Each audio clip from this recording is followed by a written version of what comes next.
Good morning, DJ and PK. It's 97.5 The Zone. Welcome in on a Tuesday morning.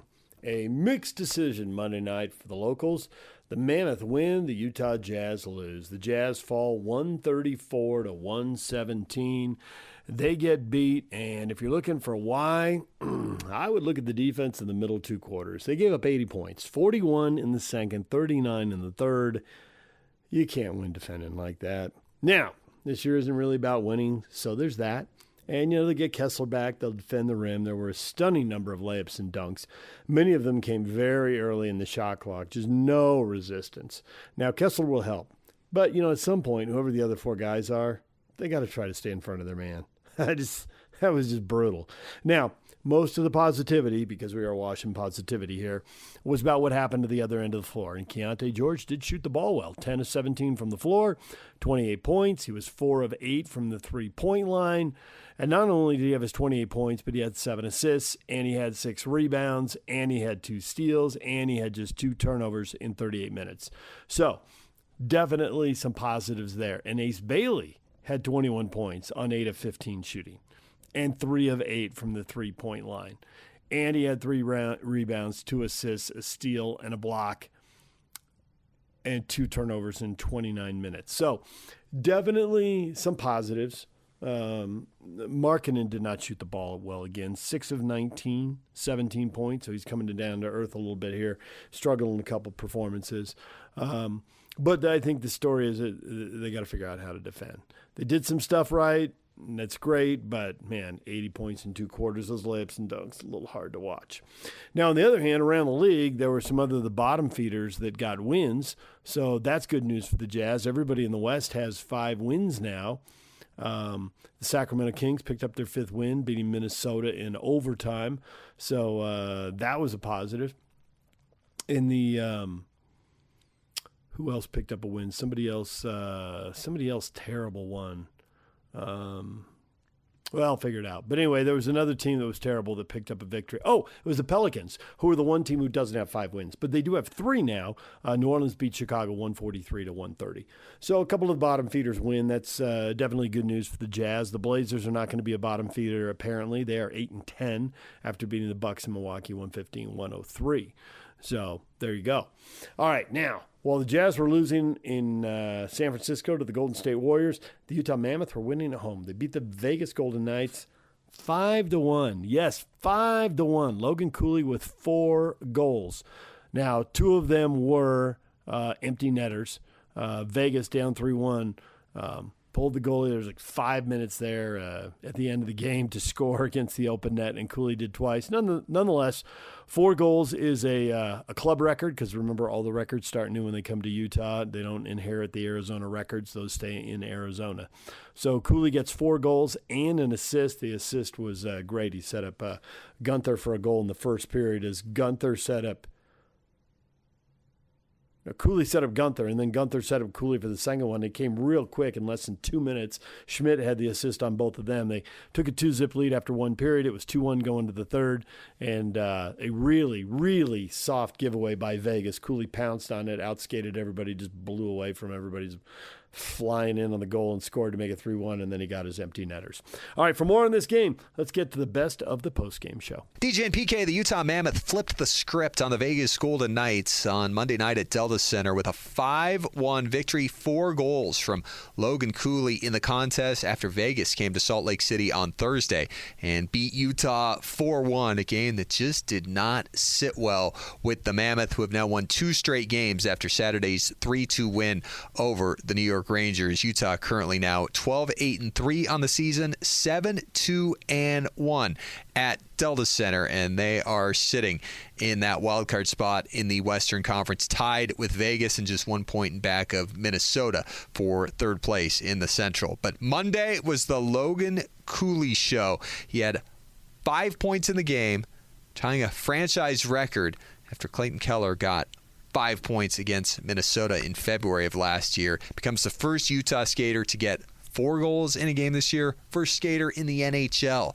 this year to get 4 goals in a game, as he joins Connor Bedard along with Macklin Celebrini as the only players in the NHL this year to have a pair of hat tricks. So good one for Utah. They got the scoring started in the first period with Logan Cooley feeding Dylan Gunther for the goal, and Utah was off and skating on Monday night.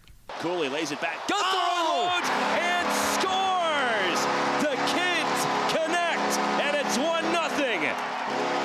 1 minute and 17 seconds later, Logan Cooley would get his first of 4 straight for the Mammoth, and it would be 2-0 Utah in the opening frame. Gunther right back in. Cooley taps it in and scores! The duo goes back to back. This time, it's a return to sender. Gunther to Cooley. Vegas pushed back in the second, outshot Utah 16-4, but only got 1 goal in that frame.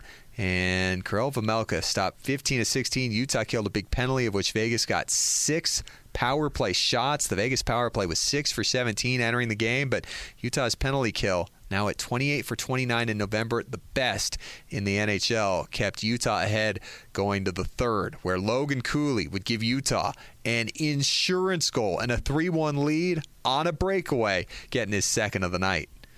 Then Eichel lost it. How fast can Cooley skate? Let's find out. Cooley shoots, and they score! Logan Cooley gets his second of the game. He'd finish off the hat trick with 4:19 left to go in the game into an empty net. Gets to the puck first in the Utah zone. Cooley waiting for it. Cooley on hat trick. Watch! Bingo! Logan Cooley gets his second hat trick of the season.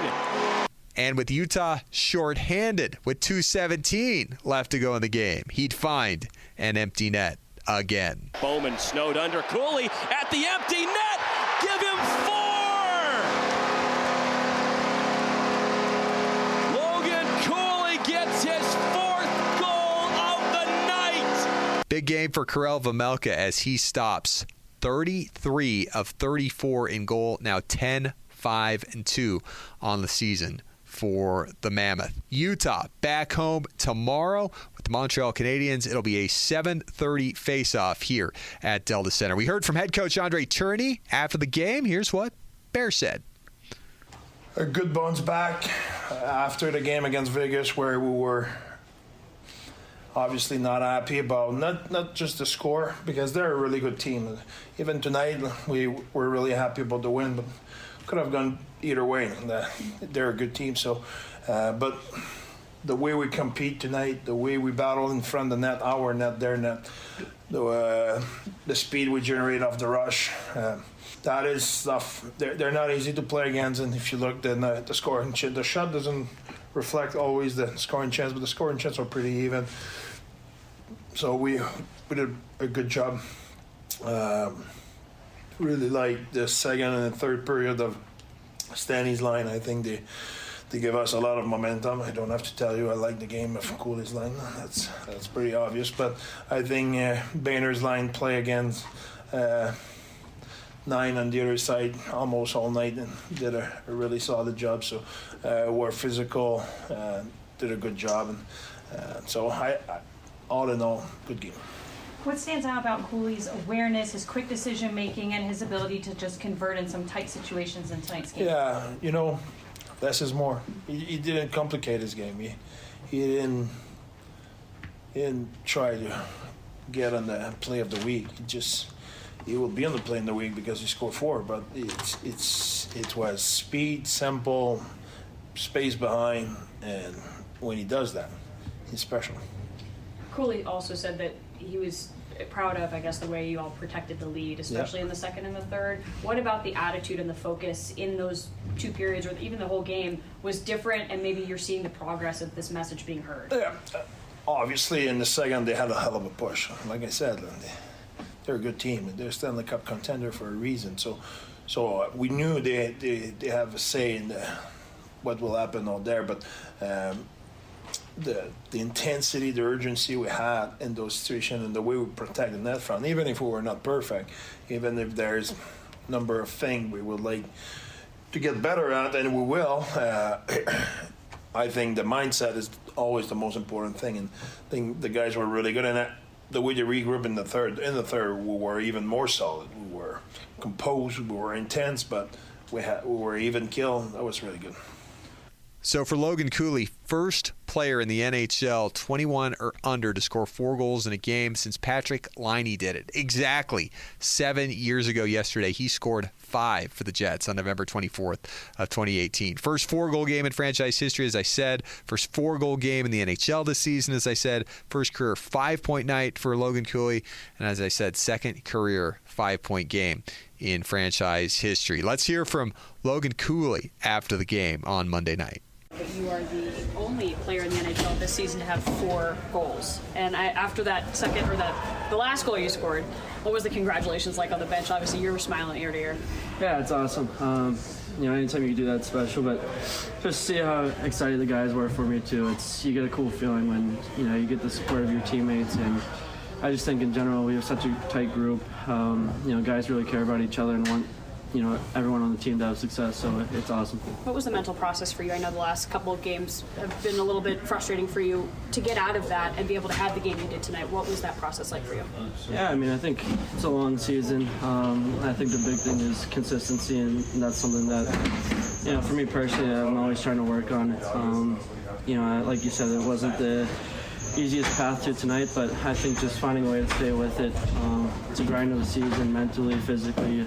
But I think just, leaning on guys that have experience, family, little things like that get you out of it. And, I was fortunate to, kind of the big game tonight. And the victorious goaltender, Karel Vejmelka, stopped a season-high 33 shots, matching his season high from October 24th when he did it at Minnesota in a 6-2 victory. That game included a 20-save period. Here in this one, Vejmelka doing it with a 15-save second period to keep Utah ahead. Again, it was a 2-1 game until early in the third period when Logan Cooley got that big insurance goal. Then Utah killed a penalty in the third period, up 3-1 before those 2 empty netters. Here's what Karel Vejmelka said after his 10th win of the year. What kind of confidence does a game like this give you and this team? Yeah, obviously this one feels really good. It's big 2 points against a really good team, one of the best so far this season. So it feels really good. You're often called the best penalty killer, and this penalty kill has been incredible. What can you say about that group to be able to help you out, but also perform the way you have? I think we had a really good pre-scout before the game. Our coaching staff did a really good job, and it's really helpful for everybody. If you already know what they have tendency to do, and it's easier now for us to figure it out because we played against those guys a couple of days ago. So we did a good job, and we played simple, so it was a big key for us. And just as a teammate, watching a guy like Logan Cooley get 4 goals in a game after kind of a drought, what is that like to celebrate him? Oh yeah, he really deserves it. He battled every night so hard. So obviously 2 goals, 2 empty net, but it count. So I'm really happy about him, and he deserves it.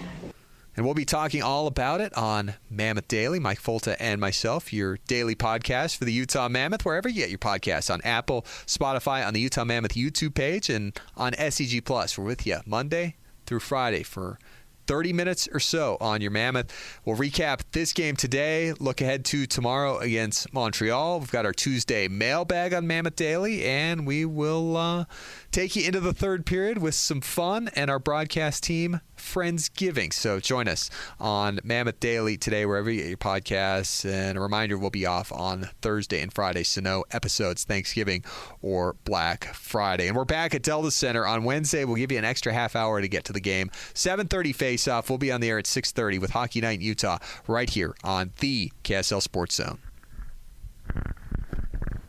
There is the best of the postgame show. When we come back, we switch gears and we start talking football. We'll hear from Kyle Whittingham. We're going to hear from Kalani Sitake.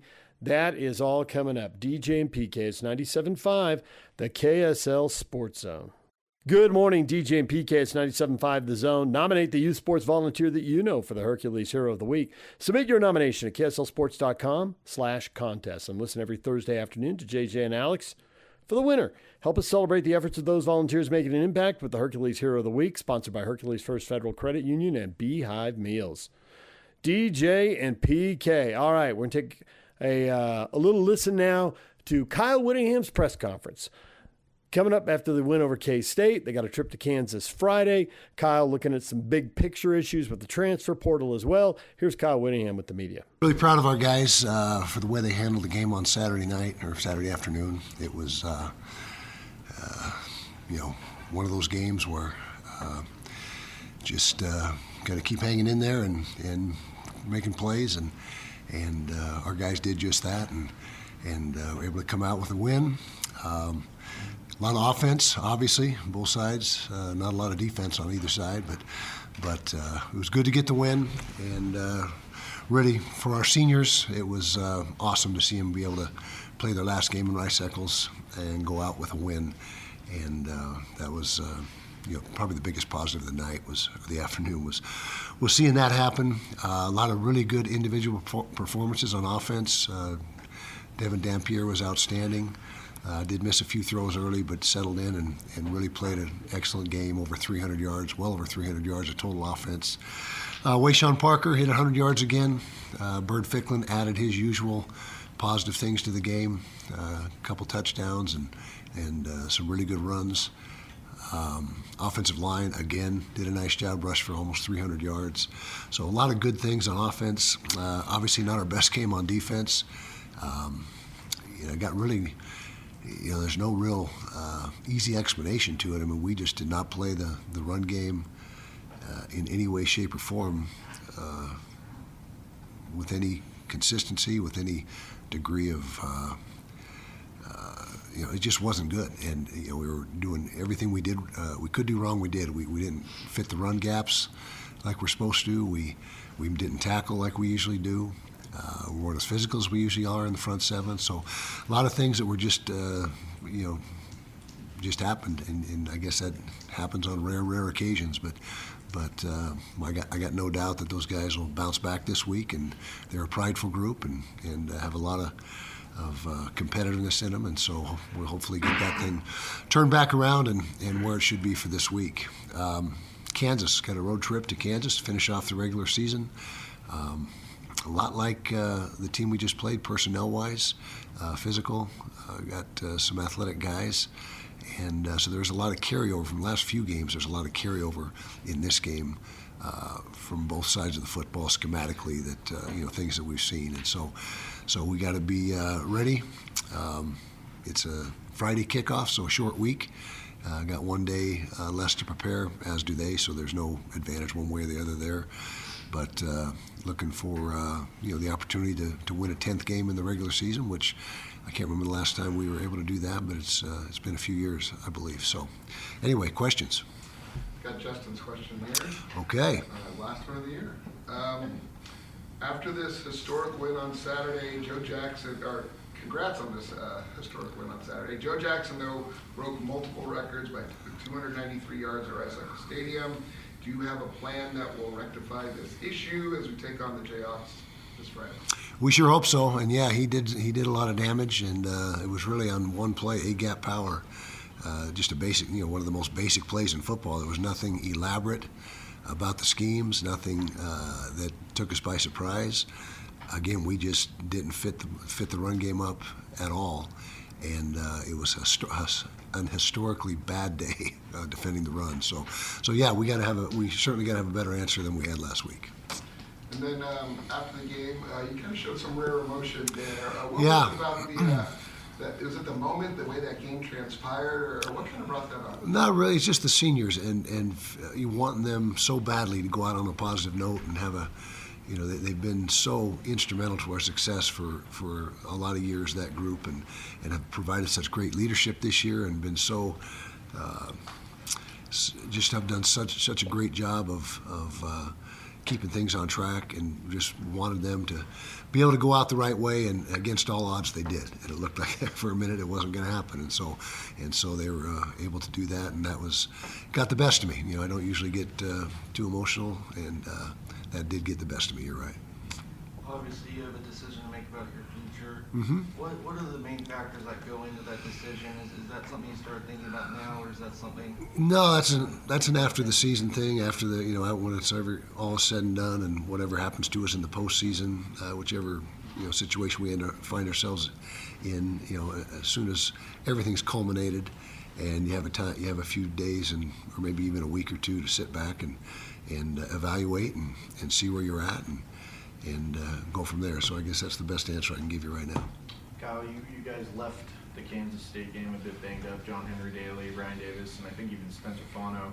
Are any of those season-ending or any of those long-term? Just walk me through that. John Henry is long-term. Unfortunately, it's a season-ending injury, and felt bad for him. He was having a monster game. I think he was only 15 snaps in, and he had 4 or 5 impact plays, and so just tough to see that happen to John Henry. That's why I say it all the time. It's the worst part of college football is the injuries and seeing these guys, go down, and so he unfortunately is long term. The other guys wait and see. We'll have the injury report. I don't know if, since it's a short week, if it comes out on Tuesday or Wednesday. Usually it's Wednesday, but I don't know if it'll be Tuesday. Okay, so you'll find out tomorrow, and we'll find out more as the days go by here. Coach, to follow up on that, you had players step up in their place, John Henry Daly and Ryan Davis, speaking of Cash and Lance, and then on offense with Larry and Creed. Mm-hmm. What can you say of those guys' performance stepping up? Did a nice job, and all of them. You mentioned the guys that really picked up the slack. Creed has really come into his own these last 4 or 5 weeks of the season, and even though he hasn't played a ton, just his practice, the way he's performing in practice, the things that were lacking in spring and earlier in the season have he's made those weaknesses become strengths, and so it was very positive to see him be able to come in and really give us a little bit of a spark.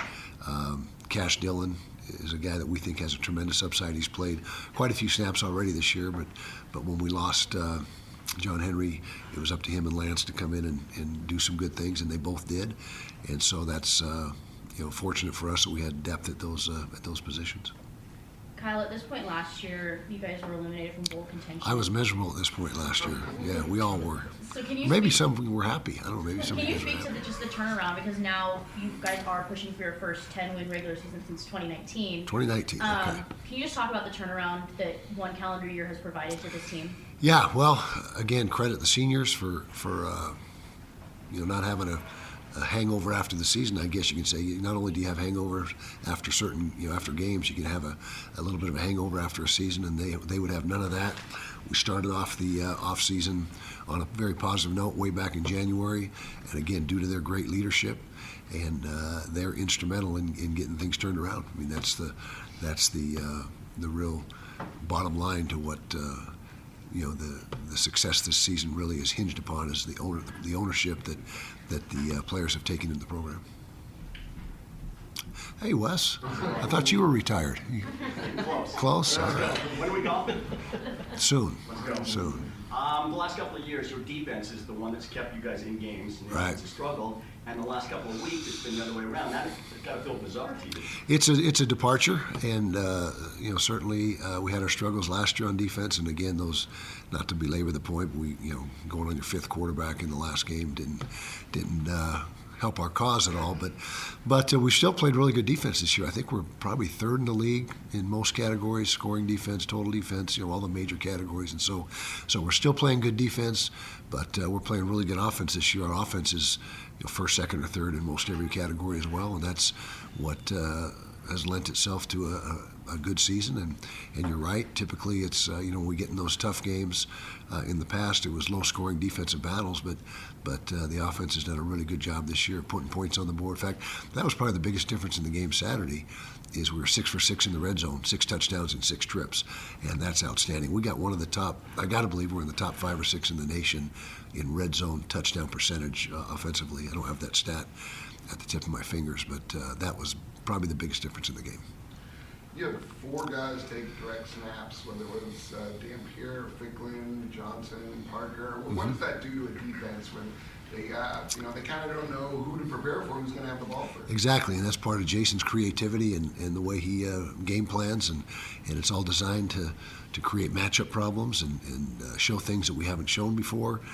which are difficult for the defense but fit into what we're doing offensively, so there's not a huge learning curve for our guys. It's just a matter of using all your weapons to the utmost, and he has a real gift for that, Jason does, as far as putting kids or players in position to succeed and putting the defense in conflict. Coach, you lead the country in red zone touchdown. We do. Yeah. Thank you for that. What is it? It's got to be 80% or better. 82%. 82%, which above Georgia. That's huge. Yeah. That is huge. Can you talk about Devin Dampier and what he showed in that fourth quarter after battling through kind of a rough game to make the plays that he did? That's who he is. You talk about a fierce competitor and a guy that never, ever even thinks about getting down on himself or anybody else. He's always positive, and it was manifest in that fourth quarter in particular. And what a great leader he is. I can't say enough good things about him and what he's meant to the program in the short time he's been here. Over your tenure, you've always wanted to establish the run, but this year you have a chance to potentially break a school record in total rushing yards in the regular season. What does that mean just for you personally and also just for this team to be able to have that? Well, for me personally, I love the physicality of the game, and there's nothing more that demonstrates physicality than running the football and defending the run. And if we're, what is the record? I don't know, how close are we? I don't know. About 180, I believe. Okay, well, I would say first of all, or second of all, that the offensive line is really the driving impetus behind that. I mean, we got a really good athletic quarterback that runs the ball well. We've got, Wayshawn Parker's coming to his own, but without an offensive line that can do the things that our guys have done all year, that stuff doesn't happen. And so that's a real credit to them and Jim Harding and the job he's done with those guys. How would you evaluate Jason back this season? How has he helped? A plus. A plus. We're only 11 games in, so we got one to go. I say only. We got one to go, but Jason has really been a huge positive force, and then the influx of the transfer portal guys have helped boost us as well. And then, but again, it all starts with a solid offensive line, and so yeah. But Jason's done a phenomenal job this year. Statistically, that is borne out in the numbers as well.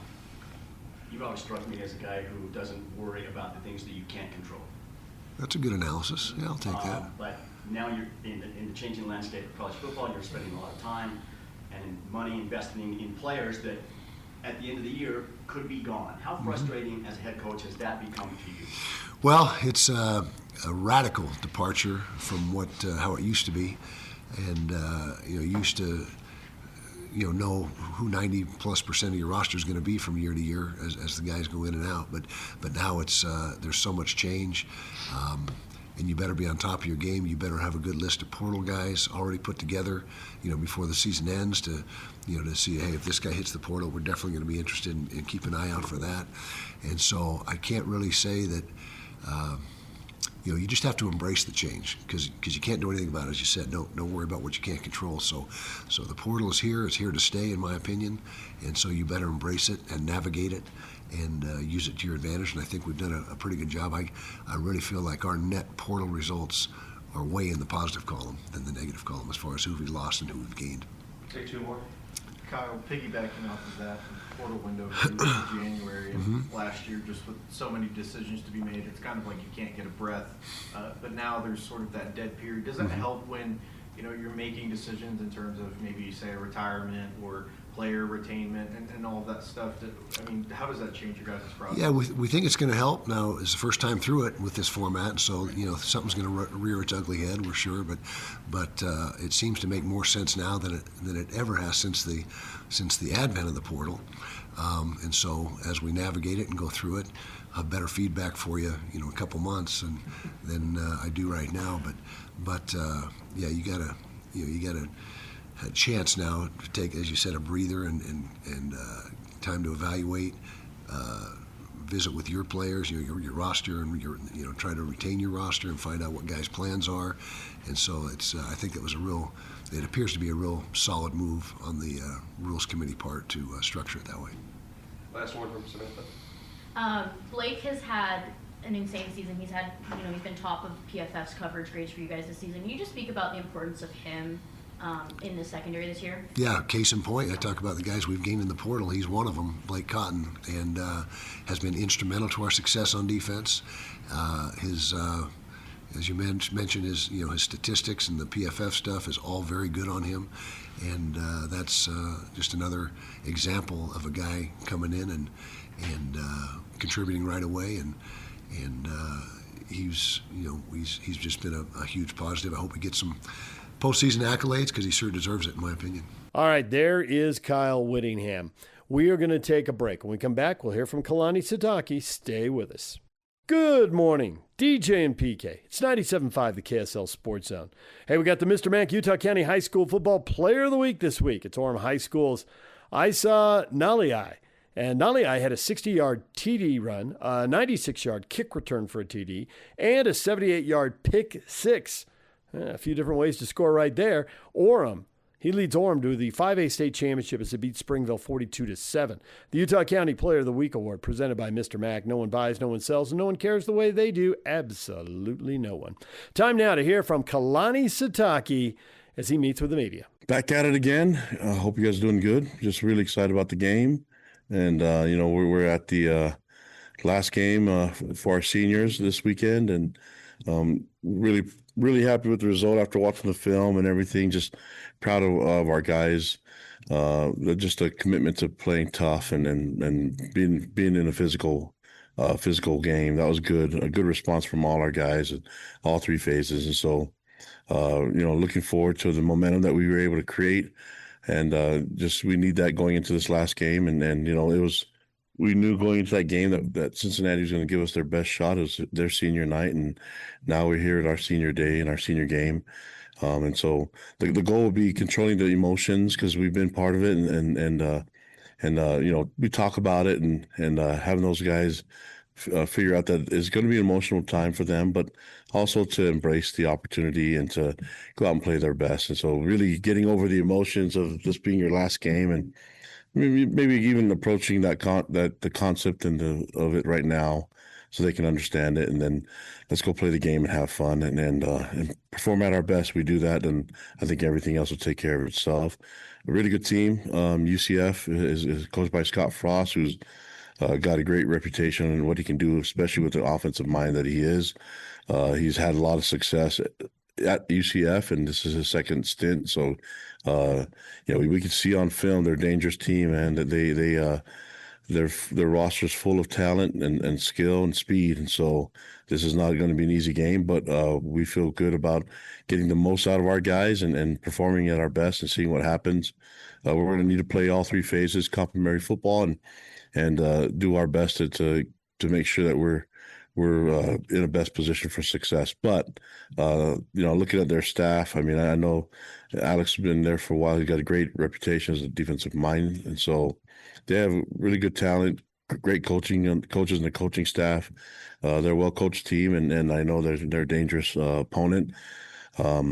You look at what's going on in the Big 12 conference. Nothing's easy, So you look at the games that happened over the weekend, a lot of tight games, and we remember being in a position where they're playing for a lot right now. They're playing for bowl eligibility, and we're playing for a lot too. So there's a lot riding on this game.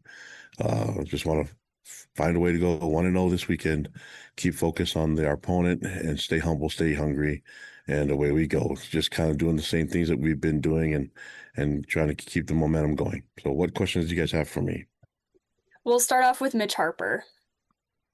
Kalani, wanted to ask, just how your team came out health-wise. We saw, obviously, Chase, as you noted, after the game in Cincy that he took himself out. But the TV broadcast showed in the fourth quarter, Bear kind of grimacing at times. How's your team health-wise heading into this final week of the regular season? Yeah, everybody's sore. Chase has got. Obviously he couldn't go in the game, but we've got to make a decision on what's the best thing for him this week. And so, we'll evaluate that as we get closer towards the middle of the week. Bear's fine. The guys are tough, and LJ, those guys they're banged up. Everybody should be banged up right now in college football going into the last week. Last game of the season, so the regular season. So we don't expect anyone to be 100% until we get to Saturday.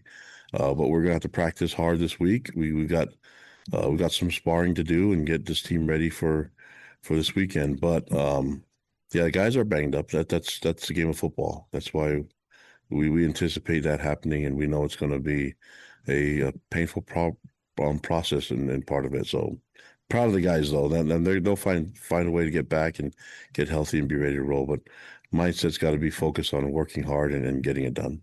Then wanted to ask you, you said in your opening remarks that the momentum was built or gained from that win in Cincinnati. And in what areas do you feel like is areas of momentum going into this final week? Was it just solely the rushing attack, or what other areas did you see that you feel like is building momentum heading into this final week?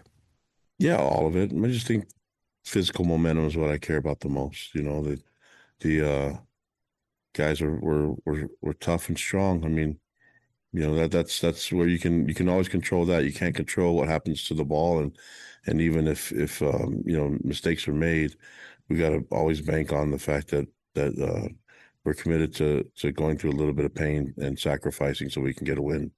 And so that's the thing that I'll start with that. Everything else kind of works. I mean, you named them all right there. I was proud of the way the guys were able to do some things and you know, create turnovers, take care of the football, run the ball, be physical downhill, and also run the ball outside. We were able to possess the ball. I mean, A-Rod doesn't get enough credit for what he's able to do as an offensive coordinator. I'm going to keep telling you that he's a dream if you're a defensive coordinator to have, because he compliments, doesn't have an ego, and he's all about getting a win. So I love the way that the coordinators have worked together. That's with A-Rod, Jay, and K-Pop, and the way they're able to work in harmony, it reflects in the way the players, you know, work together on as a team in all three phases. Next question from Brandon Gurney. Speaking of physical play, second week in a row, your defensive line was honored with the defensive line of the week in the Big 12. Can you comment on just how well their play has been and how big that's been for your team overall? Yeah, I think the guys are understanding a lot of what they can do up front. We have a lot of young guys that are still learning and growing in the system, but it's also good to see leaders like you know, Keanu and JT. Those guys do some wonderful things up front, and then you combine that with Whittingham and you know, Bodie and Clegg and Tausili and Nusi, all those guys in the mix, man. You get a bunch of guys with Anisi and you know, those guys are all playing great football and they're doing it at a high level. And I think you have to kind of look at their coaches too. They do some really good things together, man, and it's been nice. And I know a lot of the attention goes to the linebackers, but there's people in front of the linebackers making stuff happen and getting pressure on the quarterback and causing interceptions, things like that. Those guys have been able to create some chaos, and that's been nice to depend on. Speaking of Anisi, he came back with a big club on his hand. How limited is that, if any, and how big is his presence back in the line for you guys? I think he can only pick his nose with one hand now. That sucks, you know. But he's effective. I mean, you can't use the club as a weapon, but I'm proud that our training room and our doctors could figure out a way for him to keep playing. But he's effective enough. Unfortunately, he can't use that hand, but he can use the rest of his body and you know, to take up some space. But the club is definitely helping him just be on the field and stay safe. Next question from Jay Drew. Yeah, Kalani, I know it's senior day and you're going to honor a bunch of seniors Saturday. What has this particular class meant to the program, and what are you going to remember about these guys? Yeah, leadership, the overall buy-in, and then the willingness to bring their brothers along.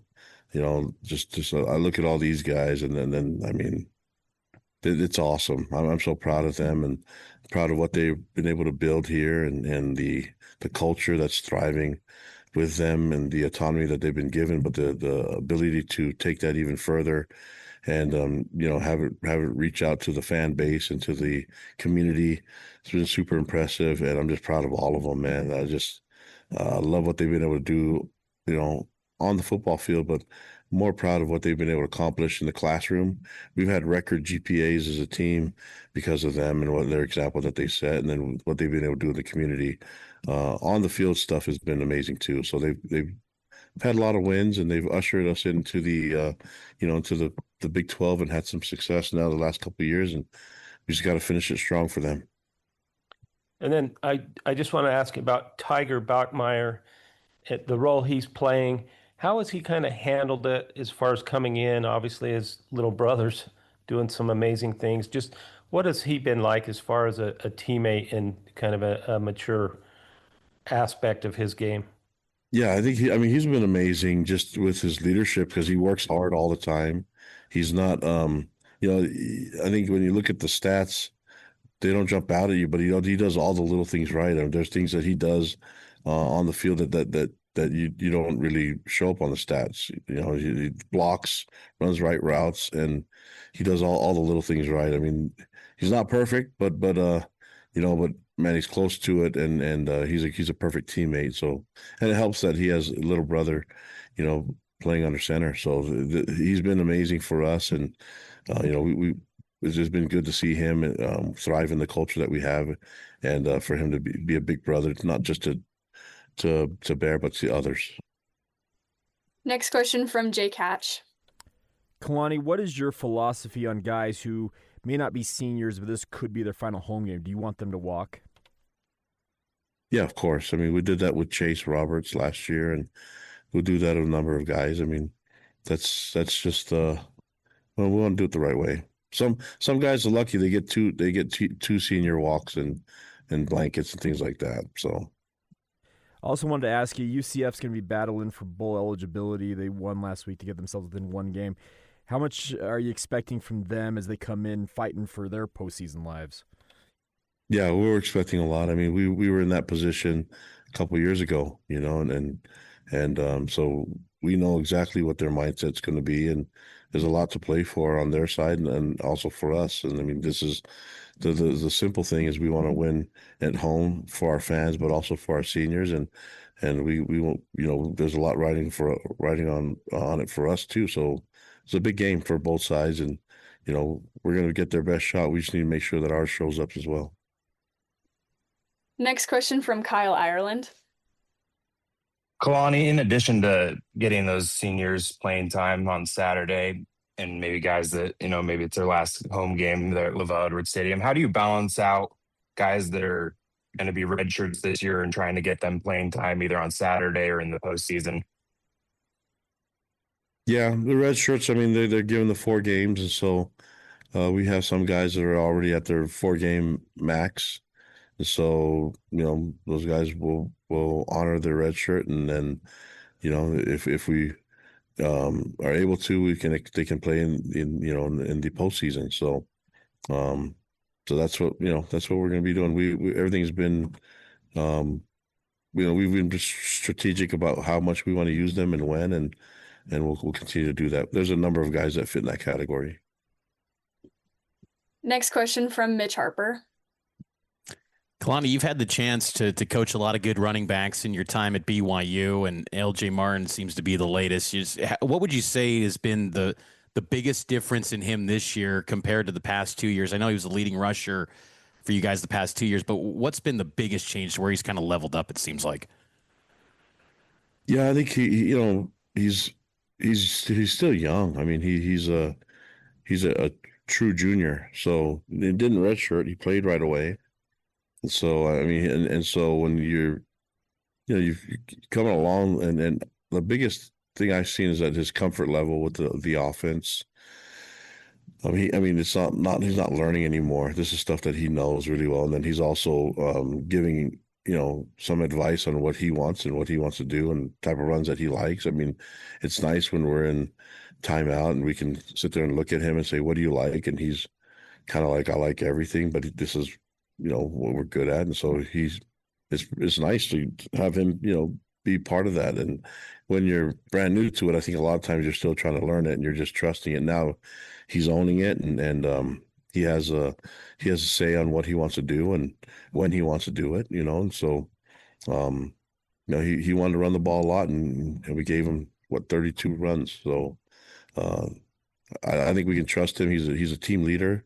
He's voted captain by all his peers, and so to see the growth that he's been able to make from when he first got here as a true freshman and to where he's at now has been awesome. And he keeps growing and getting better every day. And for guys like him, you noted he's a true junior. He might have a decision after this year. Do you and Coach Unga and Roderick, do you guys talk to him about where he's at as far as his thinking now, or do you wait until, after the season to kind of cross that bridge? No, we've been talking about him and his situation the entire year. So if you're going to be there are phases and when you want to do that, but we know he's a next level player, and he doesn't even want to think or care about that. Right now, he wants to win this week, and that's what I appreciate about him. But yeah, we have to, as a head coach and as coaches for us, we want what's best for our young men. And if guys feel like there's a chance that they may be able to go to the league early, then we want them to walk this weekend. And worst case scenario, they get 2 senior blankets. Last question will be from Jake Hatch. Yeah, Kalani, a bit of a two-parter, so I'll start out with the first part. Do you feel like, LJ, you may have put him kind of right up against the barrier of how many reps you could give a guy in a game with those 32 carries, 35 touches overall? You said, is that the barrier? Is that about as many as you want to give a guy in game, or is it I guess fluid in a way? No, he could do more. He knows that too. The question is when and how, and his body is feeling great. I mean, when you run that much, you're going to get, and he just didn't just run, he was physical. So yeah, you're going to get a little sore and all that, but it's going to feel good. Nobody was happier than him after the game, so if you give him the ball that many times, he's going to do things with it that's unique and special. And he's in the right mindset and right, right feel with his body that he can do that. And assuming you have this game in control on Saturday, would you give thought to resting guys like that as you get the control of said game? Well, you've been around me long enough now. You think I'm going to rest guys and give the backups a chance to play, or that's what you've seen from me, right? That's but let's take care of the game. Let's get to the game first. You can never assume anything in any game. So I heard the questions. I mean, every game is close in the Big 12, and I'm not saying that we have to plan for everything, but we have to plan for everyone's best shot. And if you don't focus on what's the task at hand, then you get in trouble. And we saw that happen with a lot of teams that took others, I don't know if it didn't take them seriously or their best showed up, and you had all these tight games over the weekend, and that's happened all year long. And we've had, maybe people didn't take us seriously. I have no idea, but all I know is I can control what we do, and so nothing's going to be easy. I can't assume anything other than we have to be at our best, and that's my job as a coach: get these guys ready to go, get them committed to playing physical style of football, and then the rest takes care of itself. There's Kalani Sitake. When we come back, what is trending? The headlines are next. It's time to get your morning started with the news you need to know. News update. News update. This is what's trending with DJ and PK. Hashtag Utah Jazz.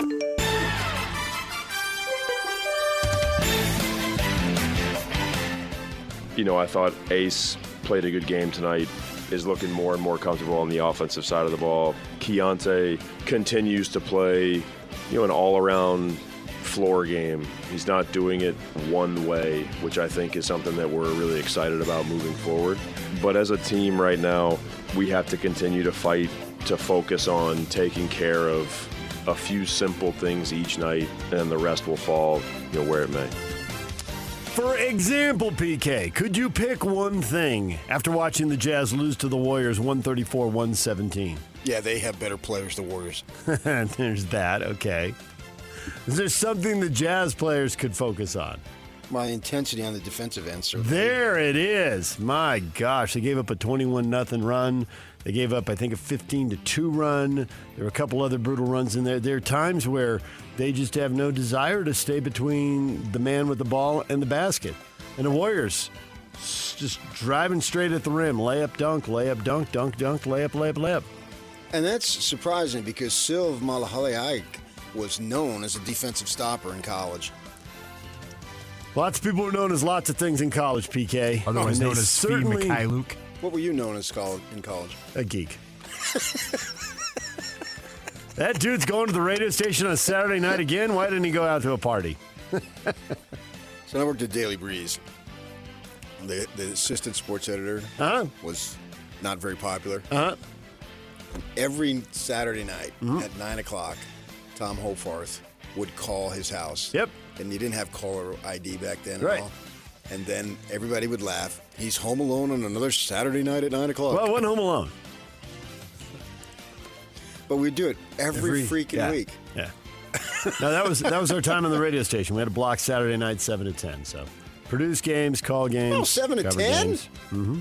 Yeah, but in your social life, it wasn't even getting started till about 10:45. You were fine. Things started before 10:45. Yeah, but they didn't end until like 3 a.m. if you get my drift. There was more of that going on, yeah. Yeah. Let's get it on. I would say it'd be more 1:30. I'd say it's more 1:30. This fits in with our band of the day very, very well. I would say it's more 1:30 or 2 before things shut down. Nothing wrong with you loving me. The offensive numbers were good. I bet they were. Except for Lowry Markkinen. He didn't shoot it all that well. Some of the other guys had it going on, so that was encouraging. I'm excited about George. Another big game, 28 points, 6 rebounds, 7 assists. He's not just a gunner. I don't even care about that. And the shooting percentage, which rightfully so, Ben has been harping on, but 10 of 17 shooting, 4 of 8 from 3. And that's great. Mm-hmm. Yep. But that can be somewhat fickle. I just love his body language, his demeanor, his attitude, the way he presents himself, the facial expressions. It's so funny you mentioned that because my wife was walking through the game while he was doing the post-game Why does interview. your wife always walk through the game? Why doesn't honey sit down next to you? Because she'll fall asleep. And you can hold hands while you watch the game. Not her thing. Okay. You need to stop. Happy holidays. And what did she say, Andy? She loved Keontae George's post-game interview. Just everything you just said about body language, tone, what he said, how he said it. Yeah.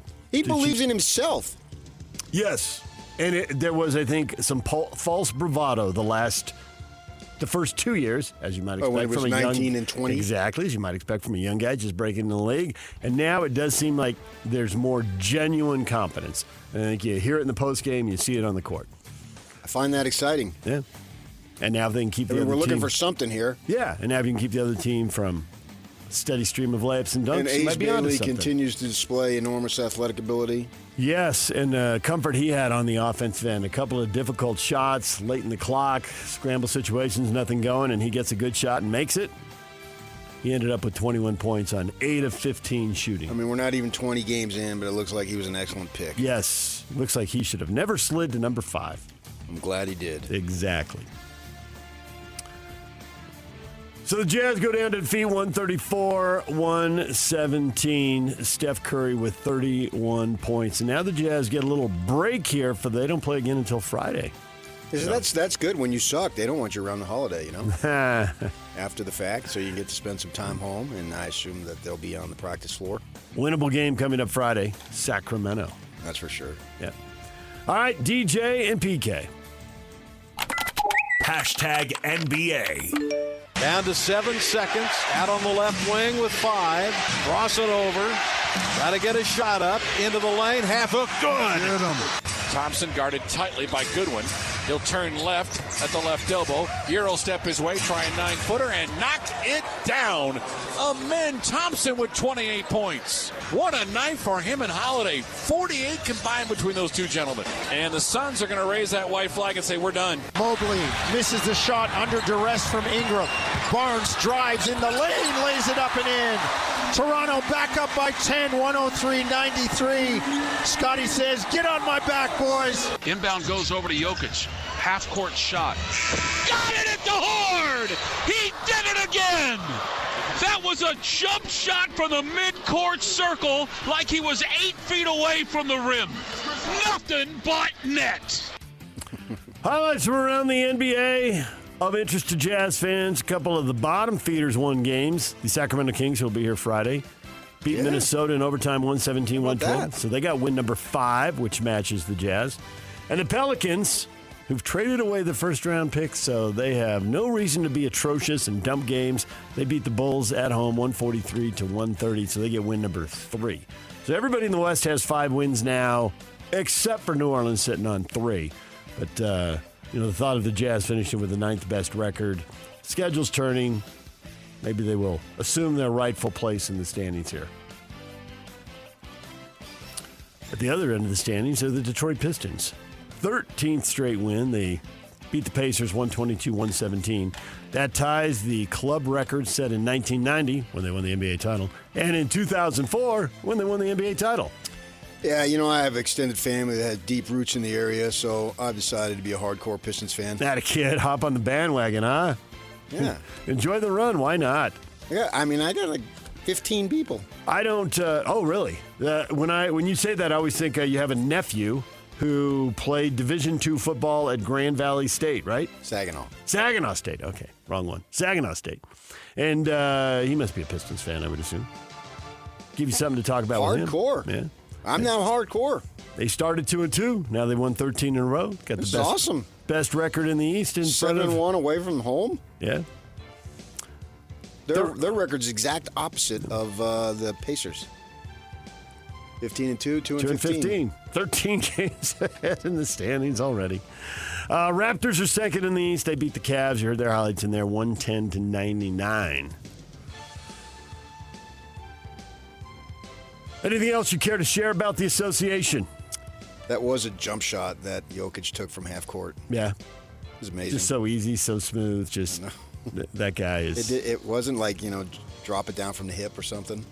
Denver beat Memphis 125-115. Joker limited himself to just 17 points, although he did have 16 assists and 10 rebounds, and they win by 10. And he's wilt. I'll just lead the league in assists this year. I'm tired of scoring. They're 13-4. They're playing very well again. You heard the Suns in there. They put up the white flag. They got beat. They are off to a pretty good start here. 11 wins, 7 losses, but they couldn't handle Houston. The game was in Arizona, and Houston rolled 114-92. And then Matt Ishbia, the owner, is getting sued by his minority partners. So using the franchise as a personal piggy bank, setting up other companies. Revenue should be going to the Suns, going to those companies, or the charges. He'll defend themselves against them. They seem to be not very happy with each other on a pretty large scale. And Chauncey Billups, Blazers coach, Hall of Famer, pled not guilty to charges he profited from rigged poker games, including several mafiosos and at least one other former NBA player. He was arraigned on money laundering conspiracy and wire fraud conspiracy charges, each carrying maximum punishment of 20 years in prison. He was released on a $5 million bond. Yeah, I talked to my cousin Rocco on that. Okay. I'll share some details with you. DJ and PK. Hashtag college basketball. UVU on the road. Cancun facing South Dakota State, 4 o'clock today. Utah Tech's hosting Portland State and St. George. And Utah plays in Palm Springs against Grand Canyon, one of your many former universities now in the Mountain West. Get ready for that. Lopes, yeah. The Lopes are in. Well, and anything that Utah can do on the positive is just that. 10 p.m. CBS Sports Network for that game. I will be sleeping. DJ and PK. Hashtag NFL. From the 12-yard line, 2 receivers right, 1 to the left. Purdy with some time throws the slant to Jennings. Jennings breaks the contact at the 5 and walks into the end zone. Purdy takes the snap, another toss play to McCaffrey, gets to the edge on the left side. Black from Juszczyk gets to the 5, still on his feet, into the end zone. Touchdown, 49ers.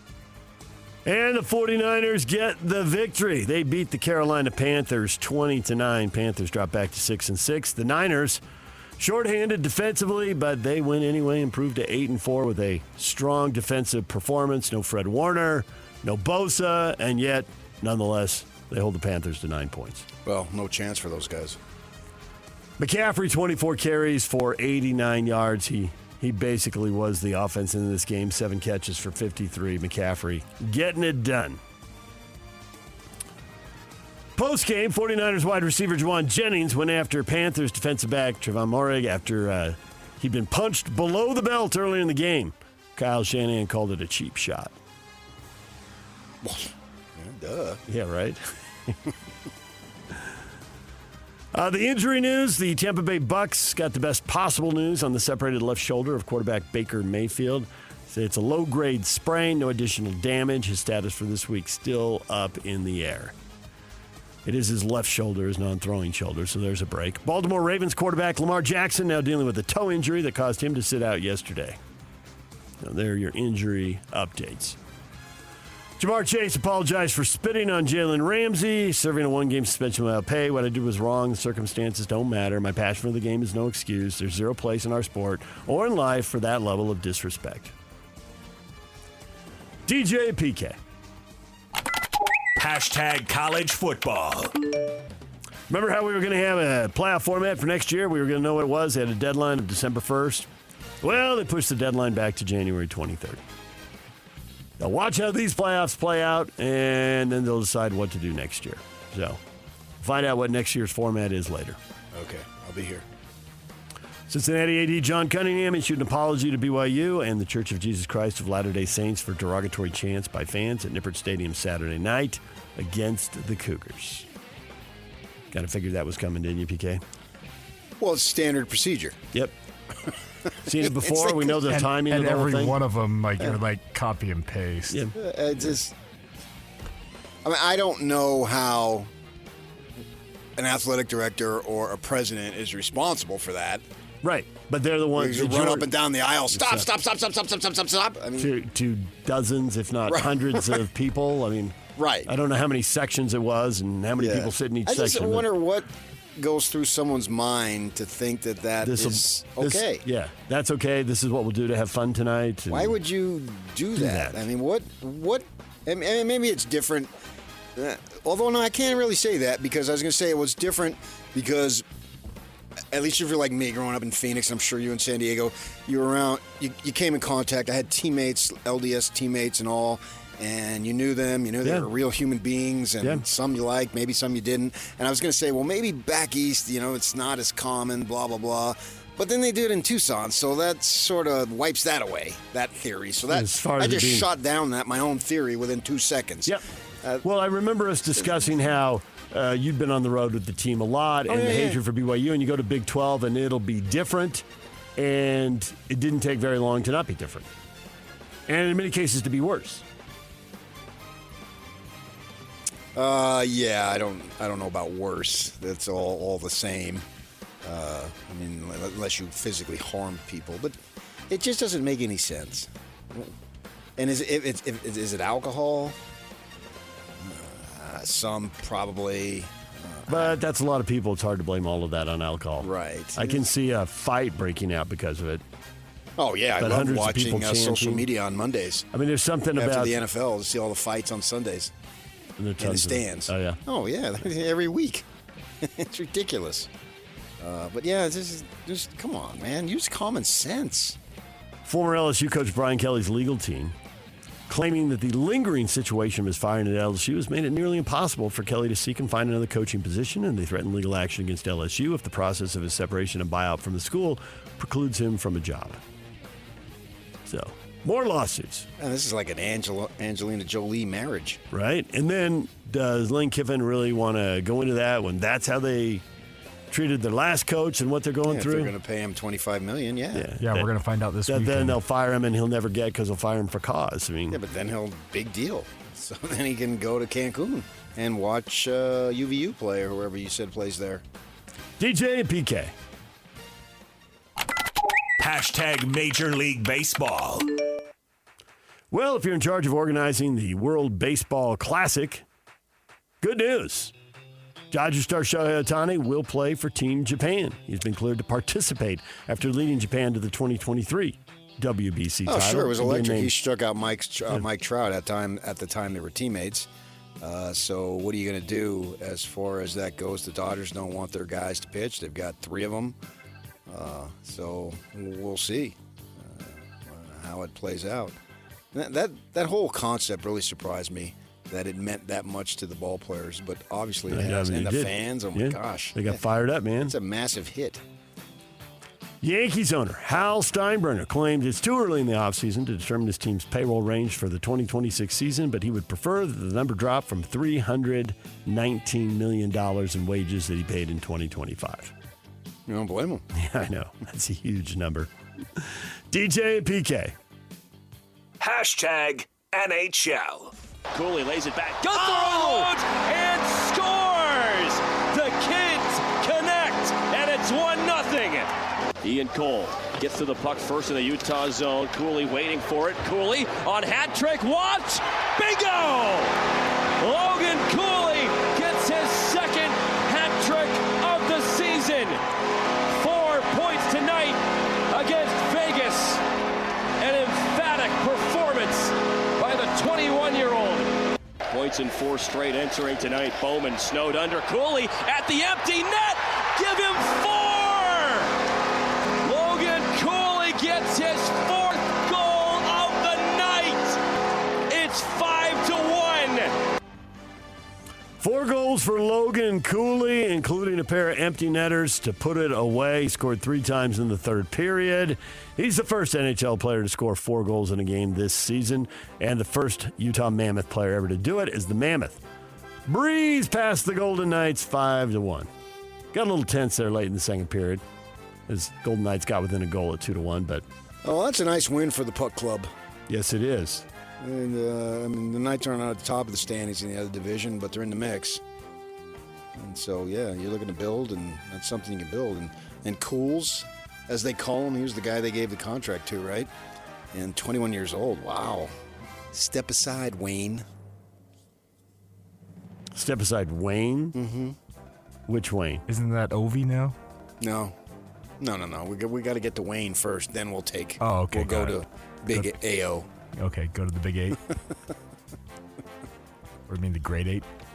Dylan Gunther had the other goal as Cooley and Gunther each scored in the 1st period and assisted on each other's goals. These statues of Sticks, Cooley to Gunthy.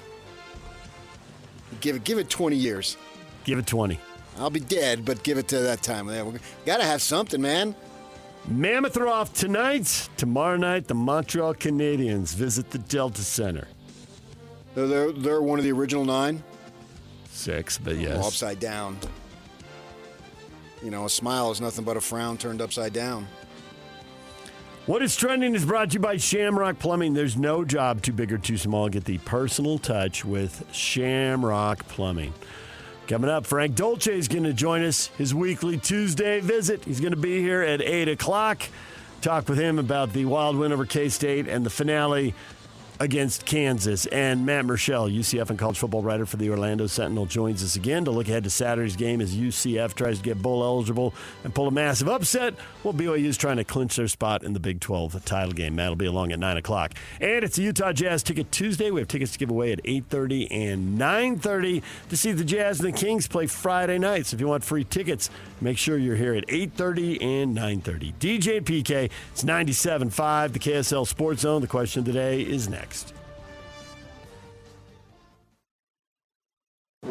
Whirls around and down.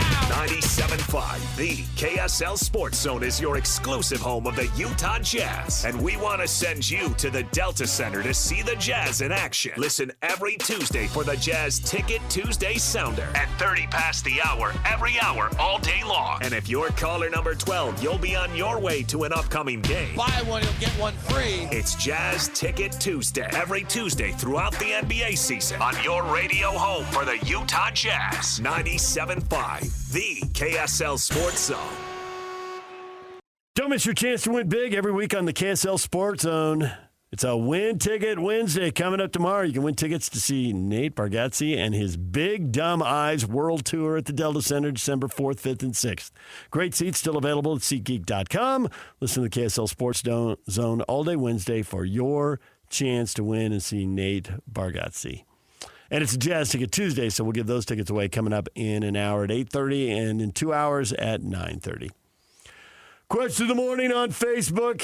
This got so much reaction, PK. Huh. How about that Olympic logo? How about it? Utah 2034. Yeah. But it's in highly stylized black and white. Mark says, at first I thought it was a QR code. I can see that. Scan here. Scan this. For tickets? Here's my phone. Yeah, scan this for Olympic tickets. I'd like to see the hockey gold medal game, and could I sit in the fourth row? The little QR code-ish. Michael says, is it a Rorschach test? Just throw the ink down on paper. What do you see? A butterfly? An Olympic logo? An Olympic logo? An NFL game? Devin, how long do I have to keep my eyes unfocused before I see something? Is it a spaceship?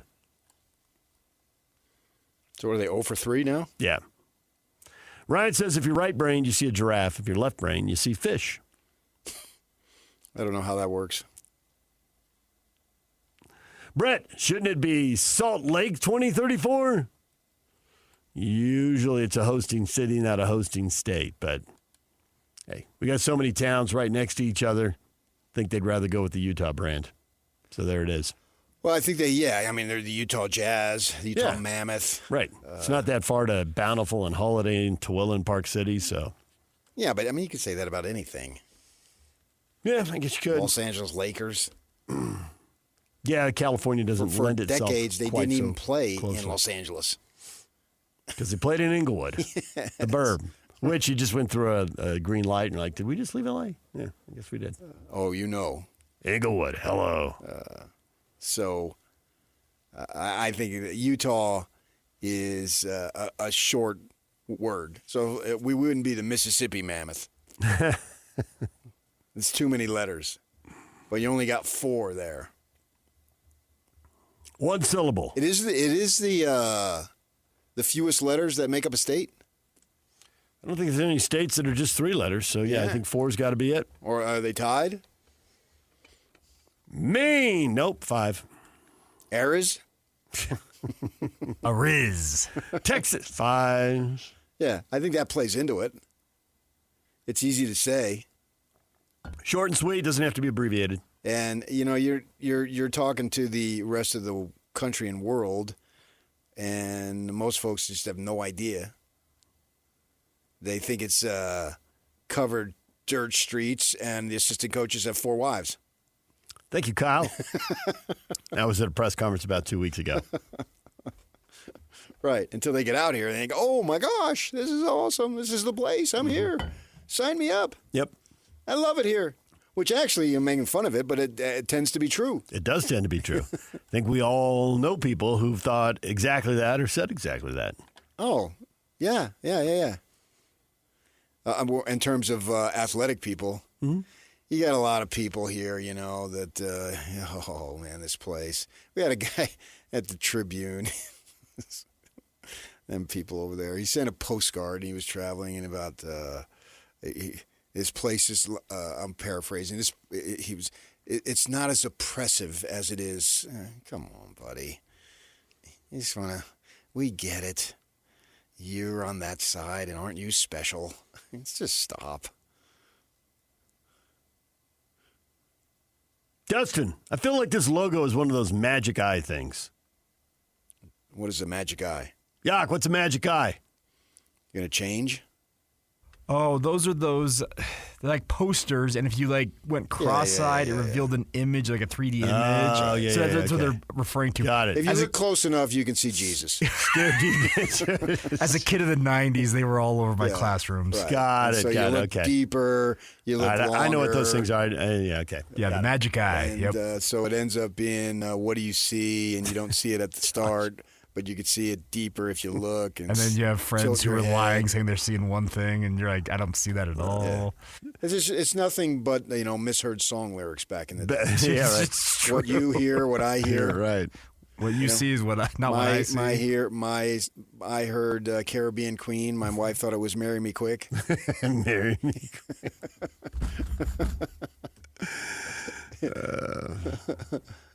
Probably the hardest I've laughed in any one segment in all the years we've done the show. That was epic. Big old jet airliner. Big old Chad had a lineup. Big old Chad had a lineup. No, you can go. Awesome. That song Feelings, which is an awful song. The guy said his date was singing Felix. My friend's younger sister, evil woman. He is a woman. He is a woman. A whole entirely different meaning 30 years later. So you got all that going on there. So it's the visual version of misheard lyrics. Judge says, yeah, that logo's horrible. How much did we pay for it? I don't know. Who made it? Who decides it? I don't know. Some consulting firm Did Romney, paid a lot of money. Does he decide it? No. I think his hands are clean in this one. Yeah. Tyler says, how does this pass a committee and not a single person says, this is a terrible design? Who was the committee? I don't know. Is there an Olympic committee? Is it the city? There is an Olympic committee. The organizing committee, yep. Well, who's on it? Well, the governor, for one. The governor? Uh-oh. Can't rip the governor. Too late. The positivity is not really flowing right now around this logo. Dave, well, they could have done better.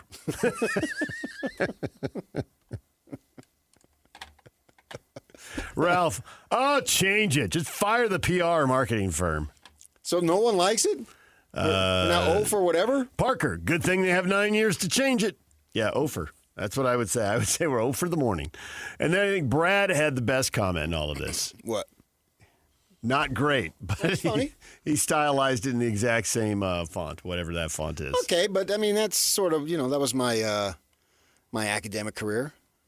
I got by. You got by. Not great. Not great. Yeah, not great. I got out of there. Not awful. I got the diploma. I got the cap and gown. Not horrific. Right. Not a fail.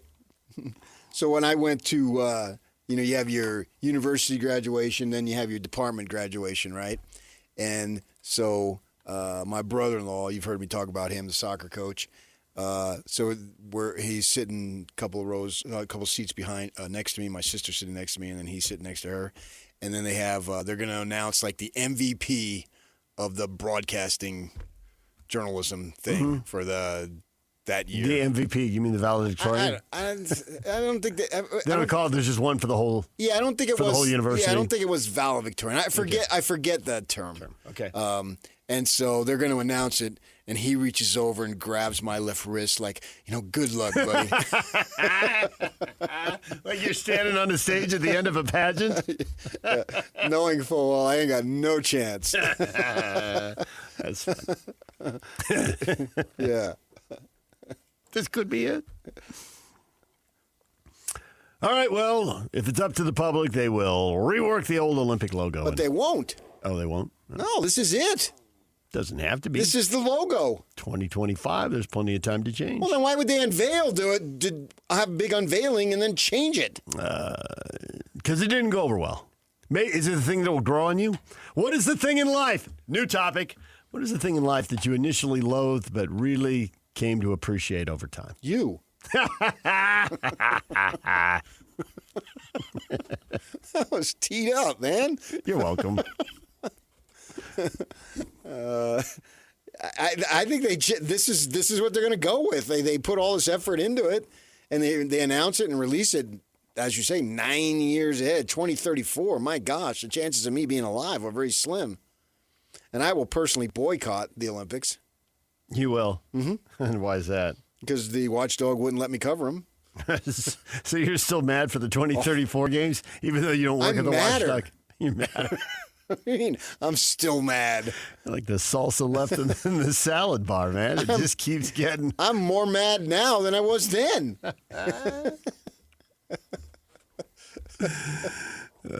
Absolutely. I won't be here. It matters not to me in the least, this logo. I will not be within the city or area boundaries. You won't be doing winters in Salt Lake City in 2034. That's not the plan. It's somewhere warmer and sunnier. Yes. I have a decent idea. I won't be far. Aha! I'll be one state below if I'm still above ground.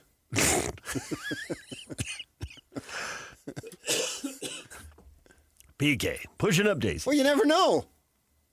You really don't. Right. That's 9 years Yeah, when you now. said you wouldn't be far, I immediately thought St. George, Mesquite, Phoenix. I ruled out Tucson right away. You're not doing Tucson. No, I want to stay in the U.S. So, yeah, it'll be I anticipate the Valley of the Sun. Mm-hmm. You never know. But that's not the idea, to be here in the winter. I can see myself very much so being here in the summer and fall, but hopefully not in the winter. But you have no idea. I mean, the way I live my life and the hard ways that I do and the things that I do, I'm sure inside I've got all sorts of negative things going on. I mean, I live a hard life. All right, DJ PK, when we come back, is Kalani Sitake the new LaVell Edwards? We will get to that next. Stay with us. It's game week for the Aggies, and the KSL Sports Zone is getting you ready for kickoff. Bronco Mendenhall and the Aggies are now bowl eligible and look to finish up the regular season with a Friday showdown against Boise State and Logan. Listen all week long for the best coverage of Aggie football. Then catch all the play-by-play action beginning with the Aggie pregame show this Friday afternoon at 1 on 1280 The Zone.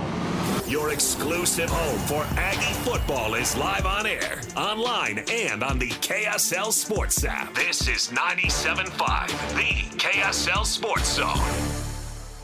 The artist of the day today, Percy Sledge. Born on this day in 1940. Percy passed away in 2015. Brought to you by Live Nation. For all the live concerts and events in 2025, check out livenation.com. My friend Jill, you've heard me talk about her. I have. Her son just had, not him, obviously, his wife, and they named their son Percy. Well, you don't see a lot of Percys in school these days, do you? No. So I always now refer to her when I talk to my wife as Percy's grandmother. You have a knack for doing that kind of thing. Does this crack your wife up, annoy her, or a little bit of both? She just rolls with it. Now, Percy Sledge, he had 12 children, so he was a man loving a woman. Clearly. They know how that works now.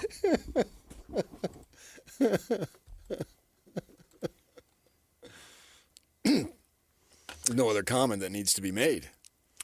After yesterday's show, we were talking, you said something, and I disagreed, and you said, I can argue the other side of that, and very quickly it appeared on our Facebook page. It's Kalani Sitake, the new LaVell Edwards. Yes, he is. But no, he's not. You don't need me here. Are you arguing with yourself? Argue with yourself. I do. Don't I usually do that? Yes, this is a reversal of roles. Yeah. What are you doing? Your my mind shtick? is just constant. My mind does not work 24/7. There are times. Yours does. There are times on this show that PK and I will look at each other because we know that you've just argued literally both sides. The only thing that I attribute it to is your mind is just buzzing constantly, and you're running through ideas about whatever you're thinking about just all the time. Where I just kind of stare into space. And so my mind doesn't work the way yours does. I have stared into space.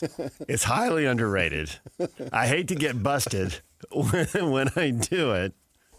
But so then you but create these arguments things with yourself. bounce through. Yeah. I know I do that. Yes, this is. And I don't do true. that near as much. But on this subject, as I was thinking about it, because we talked about it yesterday, so I had all day to think about it. I mean, when you go 11-2, 10-1, probably 11-1, and it's hard for me to attach a loss in a conference title game because BYU in LaVell Edwards' days were never playing, if they got to that point, never playing the team, the caliber, and the type of money spent on Texas Tech's roster. So losing to them, it's, well, duh. So nevertheless, when you look at the regular season, when things are somewhat equal, as much as equal can possibly be, and you're going 10-2 and 11-1, that's LaVell Edwards-like results. I don't think anybody could argue with that. Nobody argues with that. Yes. So you can argue, well, yeah, Kalani is, because the schedules that they're playing now are much tougher. Okay, but then here's why I say yes and no. At the same time, LaVell Edwards didn't have the resources that they have now. I mean, bowl practices were outside. He used to talk about that. Now they got the beautiful indoor facility. They've got all the money with the NIL, and they're going to pay the $20.5. They're in it to win it. Don't apologize. We've run through that a million times. They're doing everything that they can to win. No apology necessary. And the rest of us, BYU and their education people, stop apologizing. You're doing it, and it's not unbecoming. It's an athletic program, and you want to win. And if you believe that brings people into the faith, you can even go down that road. I don't particularly care about that. I want to stick to the sports angle. You got a team, your program, you're trying to win. That's what it's about. And if it means spending money, so be it. And they didn't have it then. And LaVell Edwards literally came on our show when he was at the end of his life, or towards the end of his life anyway, and joked that he had to do the coach's show because it paid $75. Hilarious. The call-in after the game. He's up there eating a hoagie, taking calls with Paul James. Yeah, and I can recall, I actually did a story on that for the Watchdog. I'm driving in to work a desk shift, and I've got the KSL on, and they're questioning him about this and this, and he finally said, we won the game. The most patient man on the planet. You were pushing it there. And he actually did that, and he joked to us on the air. I still remember, it was at Thanksgiving Point. I believe it was Haloti Ngata's golf tournament. I think you're right. And he said, well, I had to. They paid me $75 a show. This is such quaint times. Yeah, right. Now you got people yelling last question. They talk for 3 minutes. And these coaches are making and they get paid a lot millions more. of dollars. The coordinators are all making 7 figures, and that's the going rate. Fine, do it. One of the most difficult reasons to compare these two, and why my immediate answer to this was no, is Kalani Sitake, the new LaVell Edwards. No. And I was thinking about it driving away because we'd done some stuff after the show, and I was driving away thinking about it. I was like, as PK would say, this is just peaches and kumquats. It's apples and oranges. It's tomatoes and celery. Times have changed so much. Just about the only thing they have in common is they're playing football in that stadium and they're BYU's head coach. The money has changed. The level of competition has changed. Kalani had a foundation to build on. LaVell came in after 50 years of basically nothing. I looked it up. They'd only had 2 7-win seasons in 50 years of football when LaVell took over. And those were actually 8-win seasons, but they didn't make it to 7 any other year. So there was nothing to build on for LaVell, whereas Kalani had something to build on, but that's also a curse because now you got something you're compared against. Like, why can't you do this? He had something to build on, but it wasn't what Bronco Mendenhall built.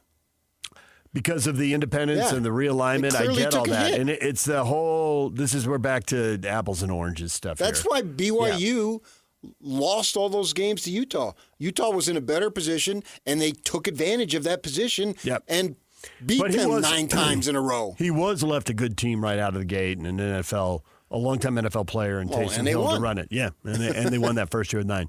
So he had to build something different in an era with incredibly different rules, never mind the 2020 season, which had incredibly different rules, which they flourished in. But then moving into the Big 12 and NIL and the transfer, I mean, it is just so different now. The winning has begun at the LaVell Edwards level. You know, this is 4 double-digit win seasons now in 6 years. Well, yeah, they're 21 of 24? Which is matching what Bronco did. He did his 4 in a row, but actually, I guess he had a 5th one also. But the 5th double digit? Yeah, I guess it's a pretty soft independent schedule. Right, even Tom had to put that thing together on a fly. Right. But again, as a coach, it's like you can only play the games they schedule for you, so I don't want to hold him. But he knew it him. was not a sustainable thing among the reasons he got out. And I also think, too, now I don't know because I wasn't here, but it seems like they have way more non-LDS players. Yes. Which has helped the football program. It's obviously helped the basketball program, and it's helped the football program. It seems like now they're getting the net is much wider that they're able to cast. And that's what that's what I say about the Jazz. It's what I said for years, is that we are, in a sense, when we say, oh, black kids won't come here, you're putting them down without even realizing you're doing it. Because you're limiting them and you're limiting yourself. Yeah, no. As to what might be possible. Right. Why wouldn't they investigate and check out something that could be extremely beneficial to them? And to say that dozens or hundreds, whatever it might be, wouldn't be interested in this, in a sense, it's practically racist. No, that's not true. And I always said that about the Jazz. Go after these guys. Show them what you got, and they'll make intelligent decisions. And we're seeing so many of them, DeBonsa being the primary guy, right? He's headlining it in different sport. But they've had so many kids now in recent years that aren't of the faith come in here and absolutely flourish. And then Jamal Williams coming back, and I understand he has property in the state. Is that fact, Yock? That's what I heard. And he's built a house near. Yeah, he's so living here now. Clearly he likes it. He wouldn't do that. And clearly Darren Williams and Carlos Boozer, they like it. And they wouldn't keep coming back. So there's 47 different discussions to have about this.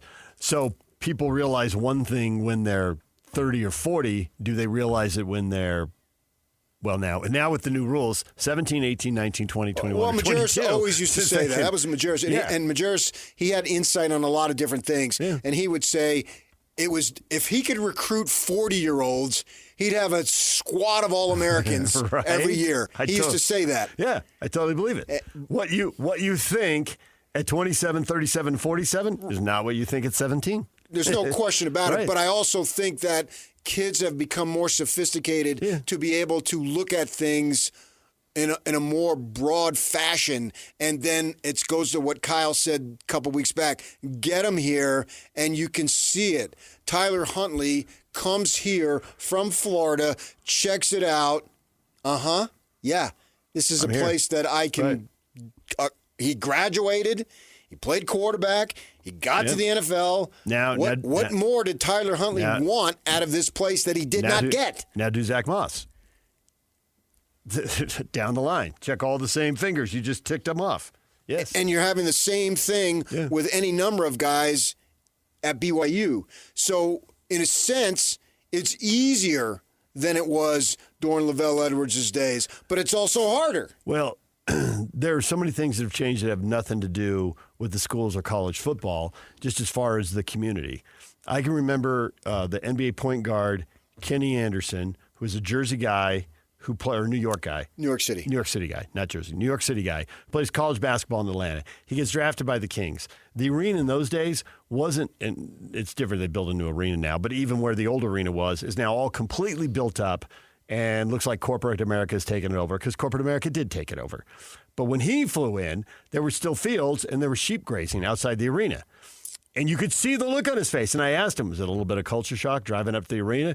And, I mean, his eyes got big. And like, yeah, I mean, there's sheep grazing outside the arena. It was out in the middle of nowhere. It was in the middle of nowhere, right? Yeah. And so you used to drive from Salt Lake to Provo, and Lehigh was all farms. It was the middle of nowhere. And now it's all those guys were pioneers. As it turns out, in a way, but a useful way to use that word. Well done.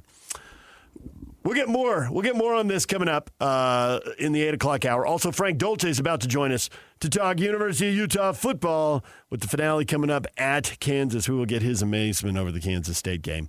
And we will get to that next. Also, it's a Jazz Ticket Tuesday, so we're giving away Jazz tickets to see the Sacramento Kings. 8:30, 9:30, and then Jake and Benham at 10:30 and 11:30. We'll have them all day long right here on 97.5, the KSL Sports Zone. DJ and PK, it's 97.5, the KSL Sports Zone. We got a lot coming up. Giving away tickets to see the Jazz and the Kings. We'll do that at 8:30. Got to get back to more on Kalani and LaVell, and we will do that. But first, we have to talk to Frank Dolce. DJ, PK, and the former U quarterback, Frank Dolce, on the line. Frank, good morning. Hey, DJ. Are you okay? You okay? Are you okay? Are you recovered? Nope. No, I'm not. No way. Not. No. This is the one that goes down in the ages. In 10 years, we're going to be like, do you remember that night that Utah, that afternoon when Utah decided not to put a run defense on the field? Do you remember that night? Dude. Like, that's what's so crazy about this is that so crazy that we're not talking about another prolific offensive showing. That was a prolific offensive Yeah, but we're not talking about. We're talking about the incredible defensive lapses. It gets overshadowed because what do we think about Utah football? Stop the when run. You say Utah football, yeah, absolutely. That's exactly what you think. Stop the run. And in the past, when Utah's gotten in trouble, they haven't been able to do that. Several years ago, Utah went down to Arizona to play a game. Should have won, been in contention for that game. They gave up like 280, 300 yards rushing in that game, lost the game. It was a lefty quarterback. I can't remember his name, but all of a sudden he's running wild in that game. Utah just couldn't stop the run. That seems to be Utah's Achilles when they can't stop the run. They struggle. And by the way, I think that we mentioned this a week ago, or maybe this has been consistent. Like, Utah has shown some signs of getting gashed in the run game this year, giving up big explosive running plays.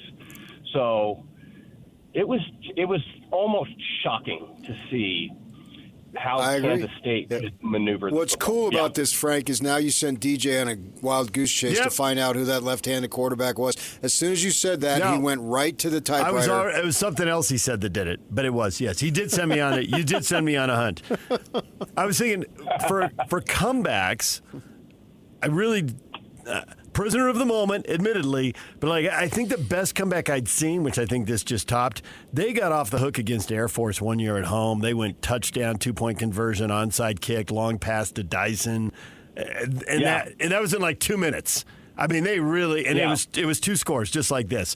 So there's that, but I can't think of many comebacks like this that have been this dramatic. I do remember once they went down to Rice when they were in that big 16-team whack, and that's what I was looking for. Not Rice Eccles, just Rice? To the Rice University in Houston, Texas.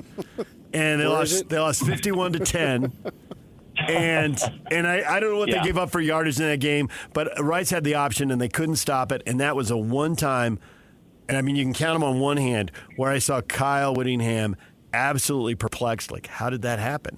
We know better. How did that? Yeah, that was awful. And that team was flying at that point. They were having a great season, and Rice just took them apart, and it wrecked the end of the year. Yeah. So the interesting thing about this game is, probably a couple things happened. One is Kansas State saw something on film they thought they could exploit. When they went into going into a certain formation, the way the defense aligned, they saw something that they thought, well, you know what, maybe we can take a chance on this. And then they did, and then it kept working. As I looked across that game, it didn't seem to me like they were running variations of that play. Like, they kept running The exact same thing. Play. Yeah, that's what Kyle said afterwards. Yeah. Exact same. Well, it was okay. such a deceiving, tricky play. Very. It was so like when I was playing, coaches used to say I was deceptively slow. Like people couldn't figure it out. But like, okay, so great. Kansas State sees this anomaly that they can exploit. Okay. Well, why isn't Utah adjusting on the defensive side? Like, how many times do you have to give up chunk yardage on that particular play before you say, wait a second?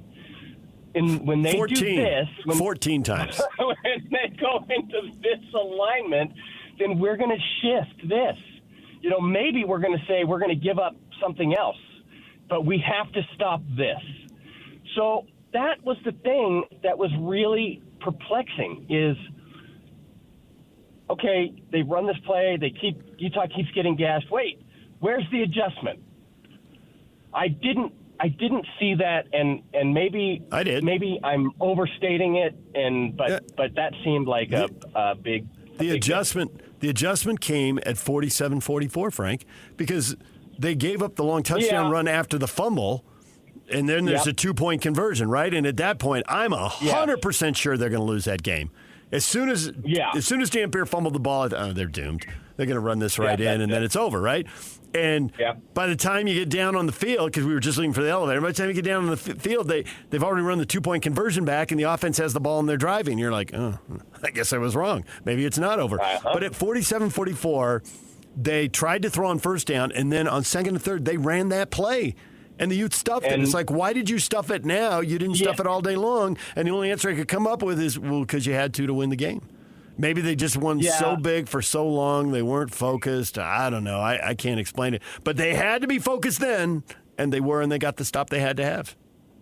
It may have been, utilizing the adjustment at that point in the game may have been the biggest coaching genius maneuver we've ever seen. Like, maybe they just played all of us the whole time. Like, we're just going to give this up. We're going to get, and then when it really counts, we're going to make the adjustment, and then we're going to stop it. I heard a story once of Greg Maddox. They were winning, I think it was against Houston, and they were up big. And one of the better hitters came up, and he threw him a meatball, and the guy hit it out so that when they got in the playoffs, that guy would look for that same pitch, but Maddox would throw something else and get him out. So that's what you guys are insinuating, that they tricked him into thinking, oh, man, and then when the time's running out, they can't even get a first down. That sounds hard to believe. Yeah, I know. I think the coaches. I think the coaches were saying it. I mean, everybody's got iPads, and like they know what happened right away. They either look at the replay up on the scoreboard or they got the iPad. I mean, everybody knows. And they said it, and it finally sunk in. That's all. It finally sunk into the players, and they finally locked in on. That's what they're doing. This is what I have to do, so that I don't have to chase a guy 80 yards into the end zone and not catch him. Yeah, absolutely. Sometimes, I mean, you get this in the broadcasting world as well. Like, sometimes you prepare for something, like you do all of your notes, you get everything all managed, you're ready for the broadcast. The game comes along, and maybe it's not happening the way that you thought it was going to happen, but my gosh, you've prepared all of these interesting things to say, and then, like, even in the most inopportune times, you're working in some fact of whatever you researched. Like, you have to get it in. You've done all the work. Sometimes that happens with a game plan. I've seen that happen with Utah football, mostly on the offensive side, I would say. Not necessarily this year, but in the past. Like, it feels like coaches are preparing for something. They expect something to happen on the defensive side, even if it's not happening exactly that way. Well, you've prepared this all week. We've got to do it, rather than having the ability to adjust on the fly. And the interesting thing about that is, I don't think we've ever really said that about this Utah football team or Utah defensively, is they haven't been able to adjust. That seems like one of their stalwarts is, especially if the first half doesn't go well, going at halftime, get it cleaned up. Second half is much different. So whatever it was a very interesting set of circumstances. And Coach Whittingham's right. You never win a game like that. You never win a game when you give up 500 yards on the ground. That just doesn't happen. In fact, I'm so confident that that's the truth. If Utah would have averaged 500 yards rushing for this entire year, there's no question they'd be undefeated. I would agree with that. That's not even a thing. No. So the thing that we also have to talk about, PK, that you're talking about is this never say die attitude. I've been pretty critical, maybe not critical. I mean, I just feel like Dampier throwing the football downfield, that's not his strength.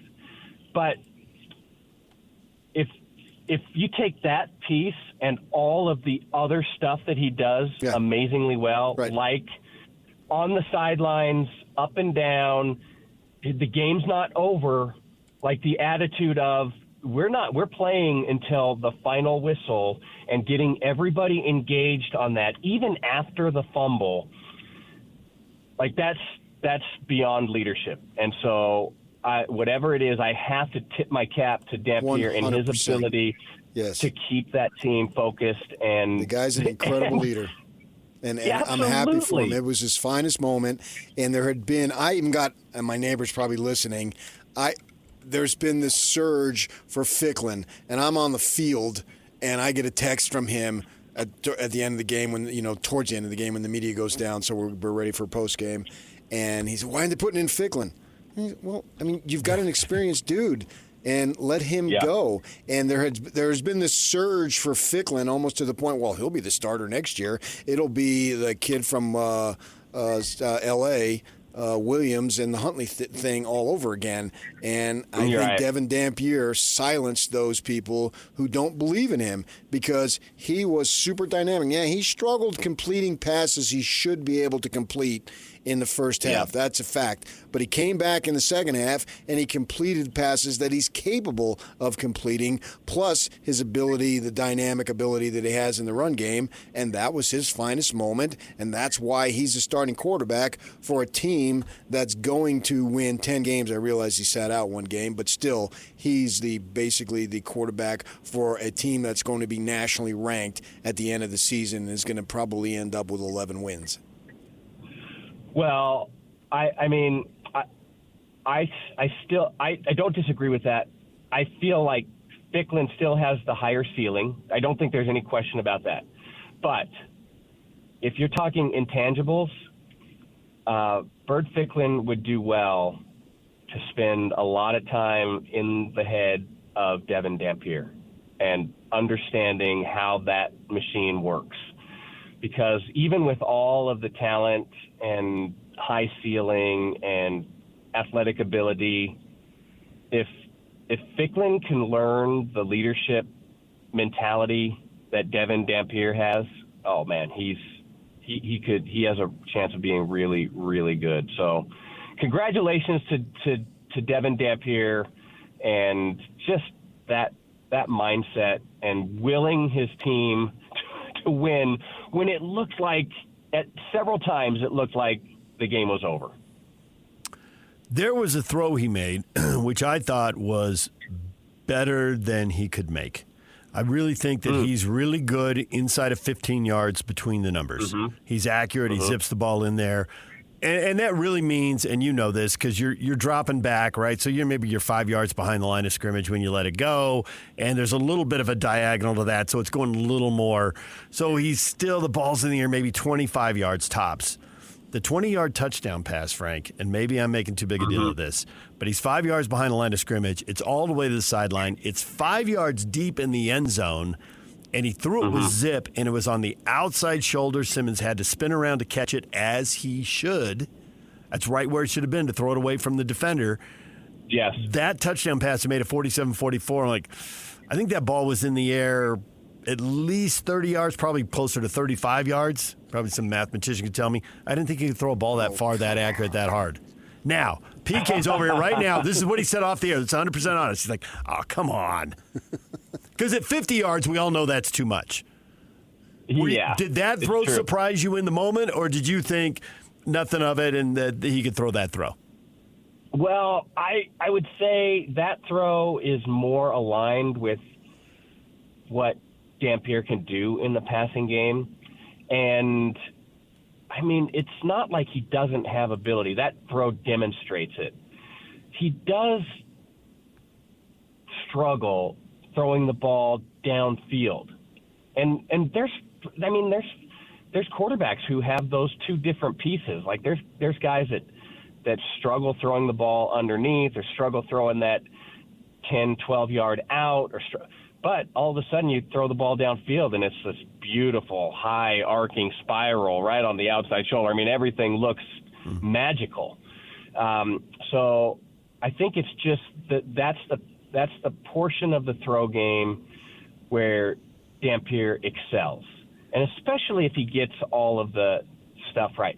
Sometimes he doesn't, like mechanically, it's not perfectly sound, and so that leads to some distress. But when he gets everything right, he has the ability to throw the ball really well. And that was an example of it.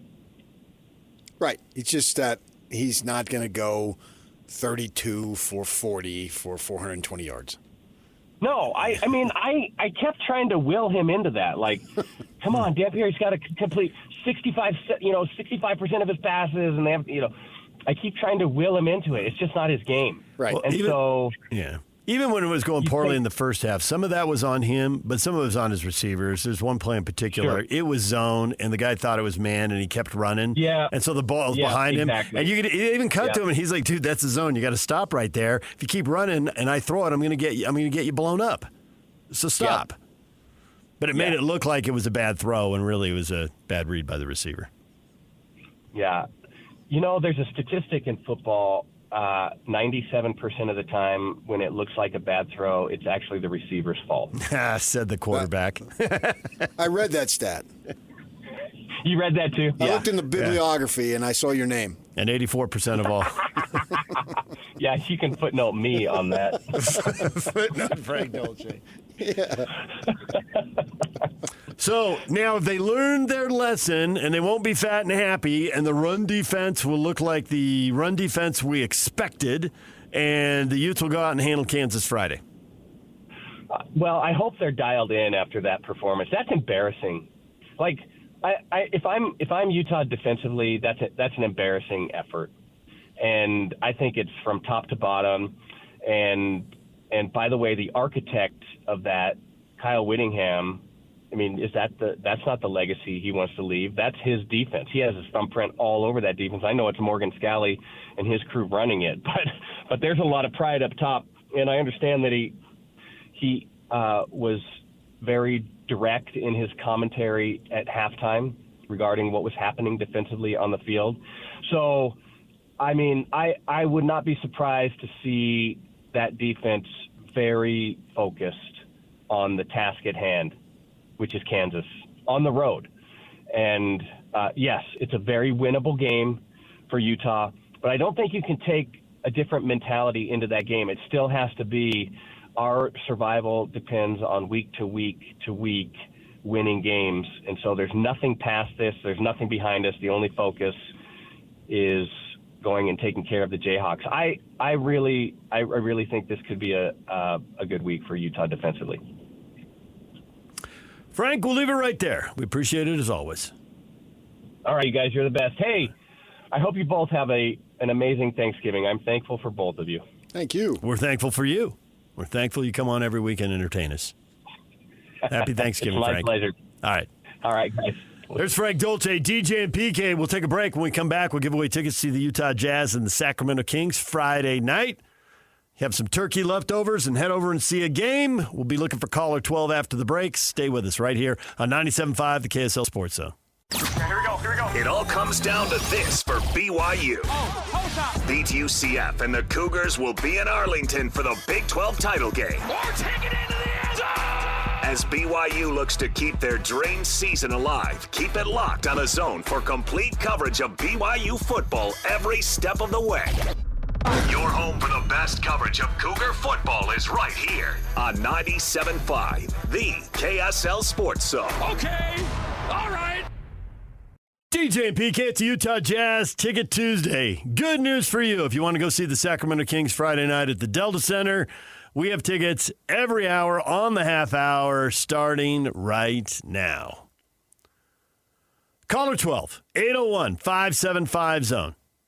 Wins a pair of tickets to see the Jazz and the Kings. And we'll give tickets away again at 9:30 and at 10:30 and 11. Well, you get the idea. Go get them. Yak is ready and waiting. Question of the morning up on our Facebook page is Kalani Sitake, the new LaVell Edwards. Mark, I'd say he's the original Kalani Sitake. Nah. Joe says, if you mean will Kalani be a lifer like LaVell, then I hope so. That could be. Eldon, no one can beat Coach Edwards. Kalani is his own man, and a great one at that. He's going with little apples and oranges right but there. But we're not saying literally. Can he reproduce the type of success? Sure, LaVell wasn't dancing as he came into the stadium and walked across the south end zone to go up the ramp into his locker room. I get that. Right. And he doesn't dance after the game. That would have been awesome to see. Or he didn't dance after the game. And nobody had his dry wit personality, but can he be the type of coach who can run a program similar to what Coach Edwards had? Because I think you can say he can be the next LaVell Edwards, because LaVell Edwards has had a profound influence on him. And if people have profound influences upon anyone, you tend to take on those characteristics that made them have profound influences. It's Kyle Whittingham. He's got the way he deals with the media, LaVell Edwards. His defensive philosophies, his father. So the folks that had influenced him, yes, he's part of that. Is he the next Ron McBride or the next whomever? No, he's the first Kyle Whittingham. But the influences are there.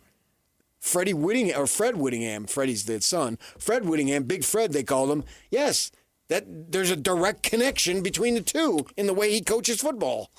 I think the biggest reason I said no when you threw this out, and I just instinctively said no. Because you're argumentative. Okay, that's why. That's a reason, but I don't think it's the biggest reason. But that is a reason. I think that LaVell, you get out there, there's like 3 generations worth of coaches. Now we've all heard, it's changed and you can't go on that long and all that.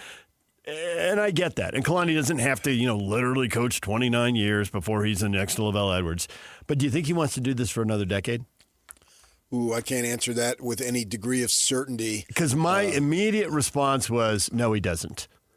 In which case, he just can't have a long enough run. LaVell Edwards is defined by a lot of things, but one thing that's going to be really hard for anybody to match is the run went on so long. Now, you can say times have changed and all that, and they have, and so that maybe if you do what Kyle has done with 21 years as the head coach, if this is his last year, and another decade there, a little more than a decade, I think, as an assistant coach and coordinator, that's good enough. I don't literally need 29 years, but it's like generationally, there's people who can't remember going up there and not seeing Kyle standing on the sideline.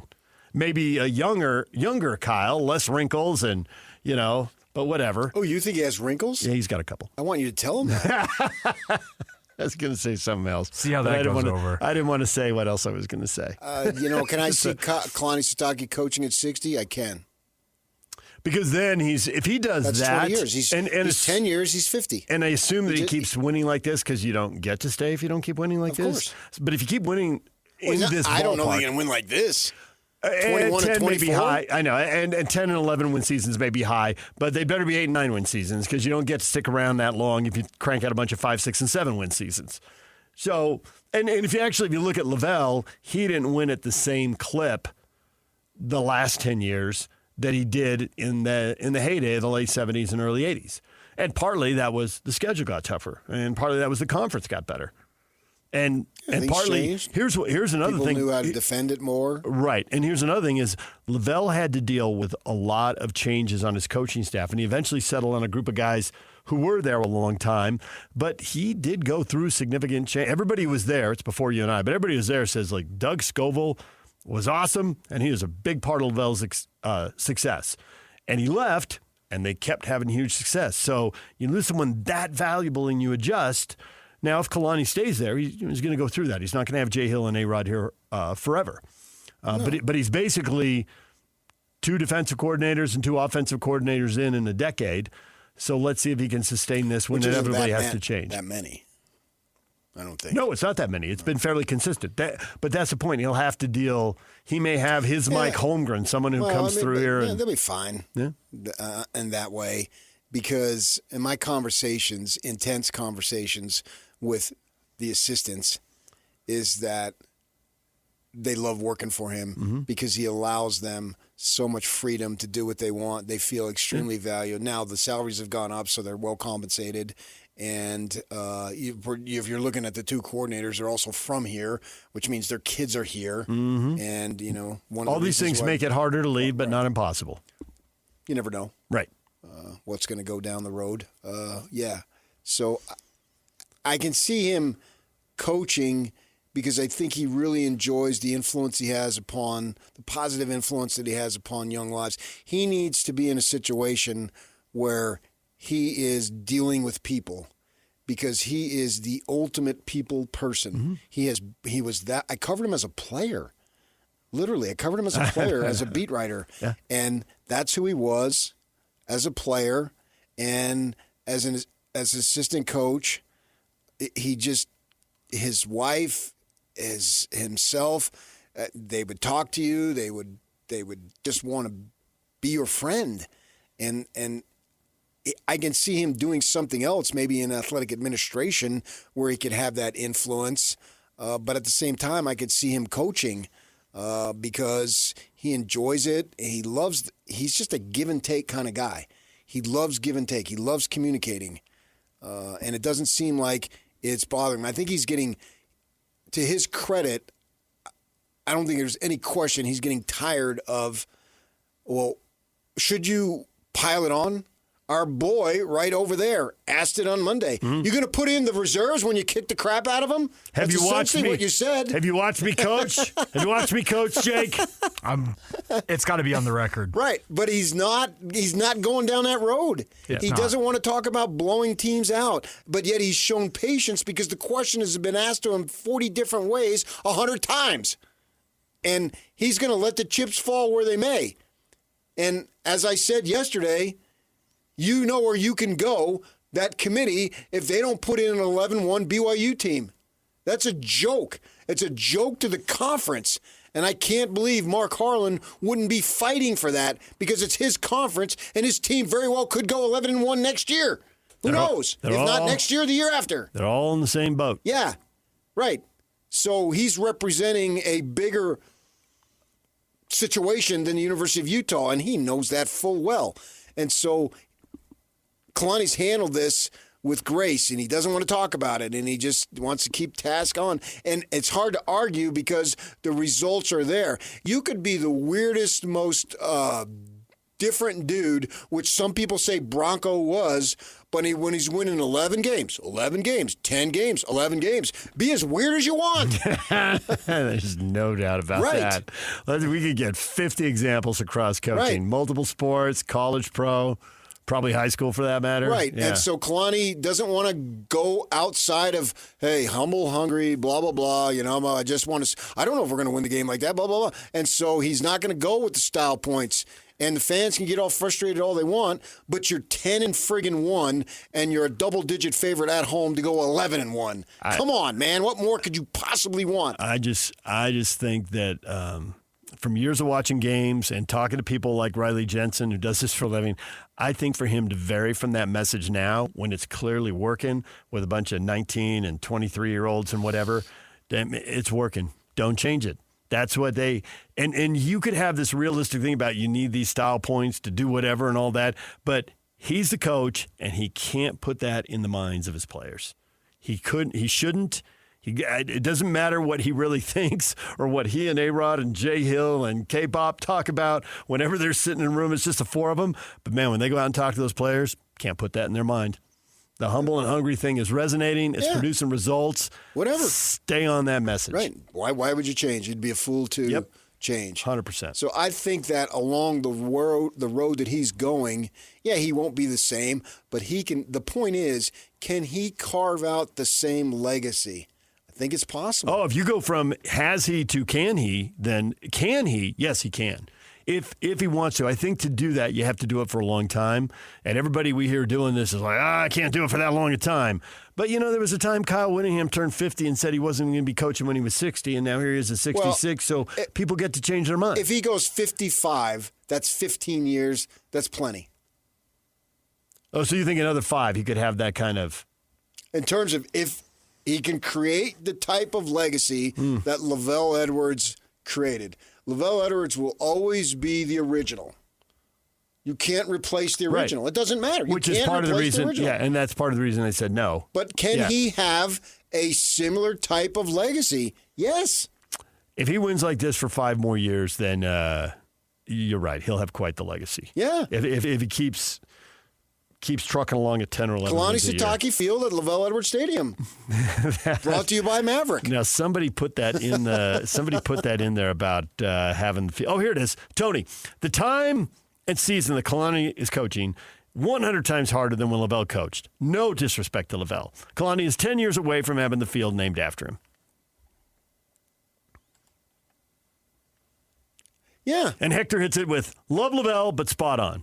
The one thing that Kalani has to do, and it's different, Kalani has to measure up to the standard that's been set before, right? With Bronco with the 4 in a row in double digits. And LaVell, I think, had 10 double-digit win seasons. So to measure up to that is its own burden, whereas LaVell's burden was different. He had to create something out of nothing. There was no history, tradition. There was a track around it, a seat of 30,000. It wasn't an event.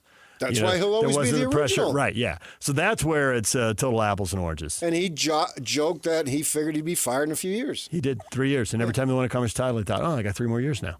And that will never be replaced unless they get somebody to throw $20 trillion. But I don't think anybody with BYU will, because nobody will mess with the name LaVell Edwards. There was some guys right after him who sort of messed with that name. Went over very poorly. It did not work well. Yeah, that's minimally. Right. You don't mess with that. You just don't. And that'll always be there. It'll be there literally for as long as this planet exists playing BYU football. But Kalani can carve out his thing to where he is right there. And they need to honor that, too. You walk around Notre Dame's football stadium, and you see the statues, and they're all there, right? And it's awesome. And that's what they need to do there. Walk around Fenway. All over the place. Yeah, right. Oh, my gosh. It's great. It was so cool going to the St. Louis Cardinal Stadium. They had all these statues over there, and then they got Stan Musial over here. Nice. Yeah. Nice. Right. Yeah. And as fans, we all eat that stuff up. Oh, yeah. I heard about this guy. I never saw him play. Stan Musial. He said that to my dad. My dad's like, Stan Musial. Yeah. That guy could hit. I looked it up. He had the exact same number of hits on the road as he had at home. This is awesome, right? You go to whatever they're calling the Giants ballpark. They got statues around, but they got Willie right in front. Having been to that ballpark a lot, I don't think I've ever walked by that when there weren't people taking photos. Of course. I mean, it's just automatic. We're here, we got to. Yes, and that's what they do. And Kalani has that great opportunity to put himself on that plateau. That part I buy. Yeah. But I do think it's a decade away. I mean, because the longevity he's still thing going right now. Yeah, I know. It's a decade. You were saying 5 years. I'd go 10. If he quits after 5, another 5. If he, I said I could see him coaching when he's 60, which is 10, because he just turned 50 last month. Mm-hmm. That'll put him at 20. That's plenty of time to carve out a significant legacy. Yep. The kind of legacy where you are such an institution that people outside the state turn on the game and expect to see you on the sideline the same way they did with LaVell. Yes. The level of familiarity, no matter who they played, no matter who the announcers were on whatever network, it was just BYU and LaVell. When he's done coaching, he's totally retired, that they need to run Bronco Mendenhall out there. Because Bronco Mendenhall took over a program that was in complete disarray. And they could have lost the plot. And he turned it freaking around the first year, and the second year they were off and running. And Bronco Mendenhall needs to be out there and needs to be applauded for it. And the storytelling around the stadium with banners, with statues, with plaques, however you do it, it needs to be out there. People eat that stuff and up. He needs to be in their Hall of Fame. And it's good for your program. All right, DJ PK, it's 97.5, the KSL Sports Zone. Whirls around and down. 97.5, the KSL Sports Zone is your exclusive home of the Utah Jazz. And we want to send you to the Delta Center to see the Jazz in action. Listen every Tuesday for the Jazz Ticket Tuesday Sounder at 30 past the hour, every hour, all day long. And if you're caller number 12, you'll be on your way to an upcoming game. Buy one, you'll get one free. It's Jazz Ticket Tuesday, every Tuesday throughout the NBA season on your radio home for the Utah Jazz. 97.5, the KSL Sports Zone.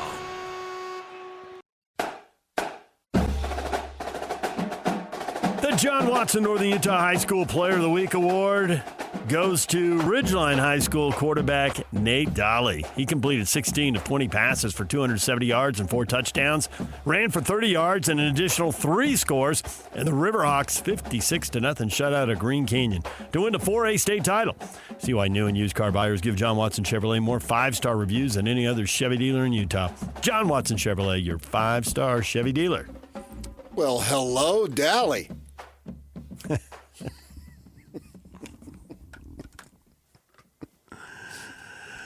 All right, DJ and PK, your Utah Jazz, PK. Did a few things right, did a few things wrong. This is the old Rorschach test that people were referencing earlier when we were talking about the Olympic logo. You can see what you want to see in this game. On the one hand, the bad news was they gave up 134 points, 41 in the second, 39 in the third. That's 80 points in 2 quarters. That is terrible. Defensively, they're a mess, but you can write that off. Well, they don't have Kessler. They don't have rim protection. And look at the young guys develop offensively. There's the positive. Some young guys putting the biscuit in the basket on a regular basis. I think they got 3 keepers right now. Ace Bailey, Keontae George, Lowry Markkanen. No. You're not counting Markkanen. You're counting younger draft picks. No, I'm counting Markkanen. Oh, okay. I don't know if you're counting younger draft picks and No. setting him aside. No, they got 3 keepers. Those 3 guys could play for a lot of teams. A lot of teams would be happy to have those guys on their roster. Yeah, but I'm looking for more than just make a roster because they got more than that. Okay, rotation or a lineup. Help you win. Implied, yes. Help you win 50 games. You're not getting anywhere in the postseason until you win 50 games. That is how that works. Right. Yeah. So that's my standard. And then go from there. You still may get bounced in the first round if you win 50 games, but you got to get to 50 games. Yeah, but if you're winning 46 games, exactly how deep do you think you're going? It just doesn't work that way. It does not. Right. So my mindset is, how can this organization get to 50? That's my goal for them. As soon as possible, obviously, as it is for everybody. What's it going to take to get that? And right now, I can look at 3 players that can help them get there. And that's obviously not enough. And there may be more, but I say right now. Filipowski, Collier, Sensabaugh, you're on deck. Can you do it? Hendricks, Williams, Clayton, other draft picks out there. What do you guys got? I'm not willing to go there with any of them. Now, if you tell me Collier can come in and give you 15 minutes as a backup, okay. Yep. But I got to have a nucleus of guys. No, I get why you went to Keontae George, Ace Bailey, and Lowry Markkanen.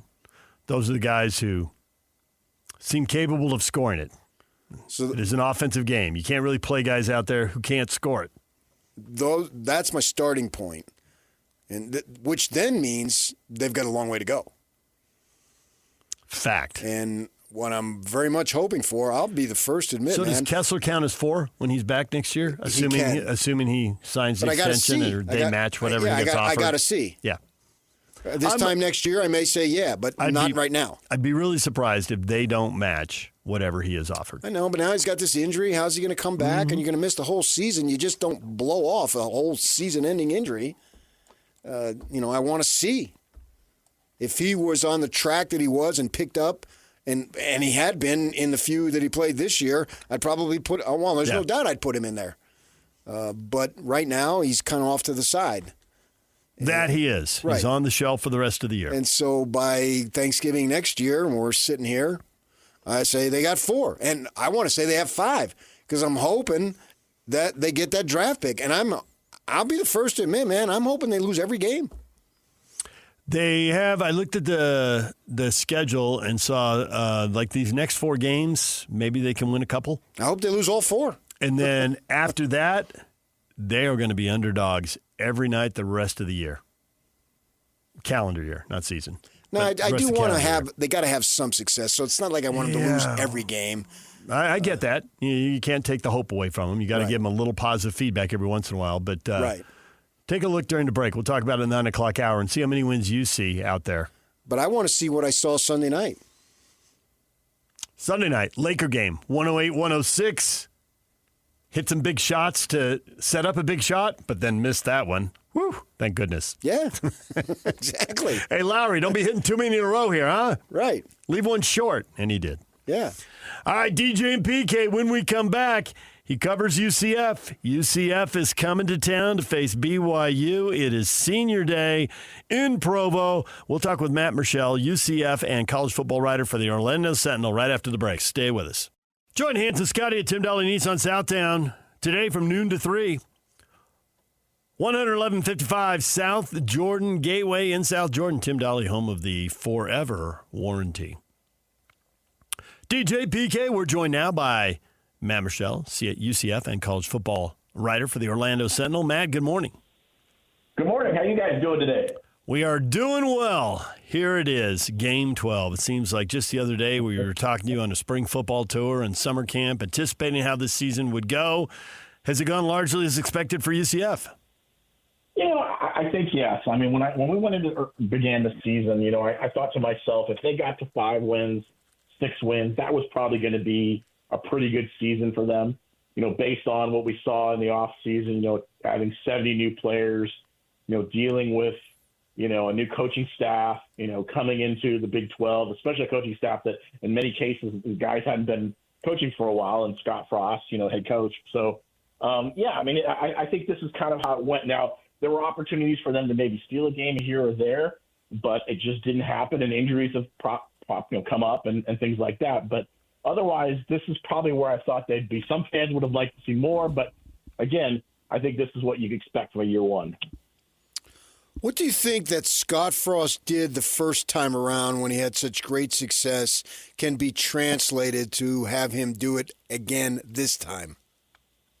I think the biggest factor is, honestly, it comes down to culture. I think for what Scott did the first time around is he really created an unbelievable culture at UCF. And the players really they bought into what he was doing. They wanted to take ownership in the team. They did practices on their own. If a practice didn't go well and the coaching staff was ready to end it, the players would step up and say, no, we're going to go again. You know what I mean? And that's the kind of thing that helped lead them to the success they had in the 2017 season when they went undefeated and went and beat Auburn in the Peach Bowl. I think he's getting there this time around. Again, a first year is very difficult to do. You're bringing in guys from the transfer portal. You're bringing in recruits that you didn't necessarily recruit. So to get them all to buy in that same culture, it's taken a little time, but you're seeing it. You're seeing the difference now than you saw maybe the last 2 or 3 years. You're seeing the players who actually are starting to get some of that. They believe, they buy into what's going on here. Now, it's a few of those guys. Now, next year, hopefully that can grow and you get more and more guys and you see that culture kind of take over. That's where I think they're going to have success. I don't necessarily believe it's X's and O's. I mean, he hasn't done anything at all like they did the first time around. The UCF fast, the fast-paced tempo offense, that doesn't exist now. I mean, they don't have the players and personnel right now to do that. So they've just been very generic in a lot of ways with their offense. I think that'll change in the future. But to me, the culture part was huge. If you can get the culture to make that shift, if you can get away from the me, mercenary type free agent thing that goes on with college football now with NIL and revenue share, I think that's going to be huge. I think that's going to be said to any coach in any sport right now in college athletics. If you can get that culture going, I think that's where you start to kind of build that foundation and you can go from there. So I think that's what he's done so far. Now, if he can continue to keep that going, I think they have a chance to start to build some success. But it's going to take time, and again, it's and unfortunately, it's also going to take money, as we've seen over the last couple of years. So there's a ton of talent in Florida. We all know that, but the whole country knows that, and the whole country recruits there. So there's a ton of competition. But the rules have changed since Scott Frost was there. Now you can transfer and you don't have to sit out. How are they doing with bounce-back kids? Kids who go somewhere and find everybody does have their hand out and they were promised more than has ever been delivered and they want to get back closer to home. How are they doing with those kids? That's really where I think they're hitting on, and that's kind of their message to a lot of these guys is, okay, we may not get them the first time around. We may not get these guys out of high school, but we kind of are still there in their ear letting them know, like, hey, man, we're here. So when these guys go elsewhere, and like you just mentioned, maybe they're not having the success they're having, or maybe they don't like their NIL deal, or maybe they don't think that things are going well, then UCF can come back and grab some of those guys. You've seen some of that. They brought in a lot of Florida guys who have had some success. Dylan Wade, for instance, their talented tight end who leads the team in receiving. He was the guy that went off to Maryland. He's a Florida guy. He's come back. They brought in some guys that they believe. Miles Montgomery was a guy who running back, who's a Florida guy who basically talked about this idea of how coming back to UCF saved him, mentally, like it saved him. He felt like this really kind of changed things. Those are the kind of the things that I think Scott Frost and his staff have done a really good job of is saying, okay, we're not going to get you maybe the first time. Maybe we're not going to win every recruiting battle because we don't have the money that some of the schools are throwing out there for recruits. But if we can kind of pitch the idea of like, yeah, come play in front of your family, play in front of, back home where you're not have to deal with it. Play in a state that doesn't have a sales tax, doesn't have income tax. You play in a state where you can benefit from these kind of things. I think they have a chance, and I think that's what they're trying to do. And it just takes time again to get the message out there and to make sure the players understand. Okay, there is a chance to go home and play at home and have some success and play in a Power 4 conference. You think they can run the ball with any level of success against BYU? I'm not sure. Miles Montgomery, their starting running back, has been banged up. He played a little bit last week. I think he led the team with about 60 yards.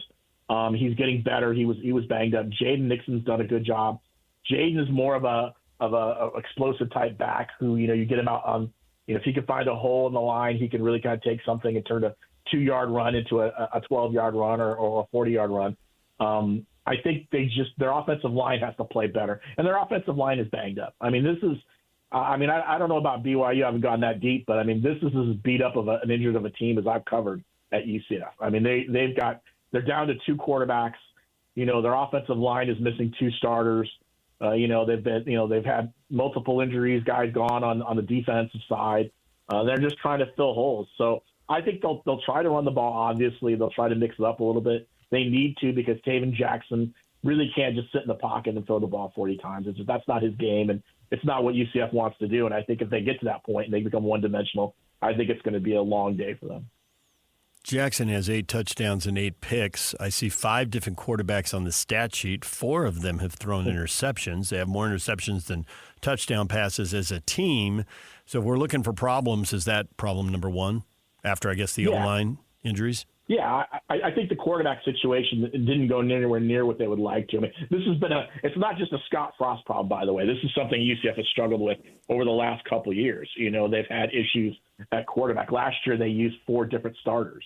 They had 4 different guys start games last year, and those weren't due to injuries. Those were just coaches deciding, Gus Malzahn deciding to change a quarterback because he was trying to create a spark. This year, it's been all injuries. They started Cam Fancher. He lasted all of 1 quarter, got hurt. Taven Jackson came in, led him to a win. Taven started a couple games, then he got hurt. Cam came back. Their backup, Ja'Cory Brown, came in. He got banged up and has a strained AC joint issue.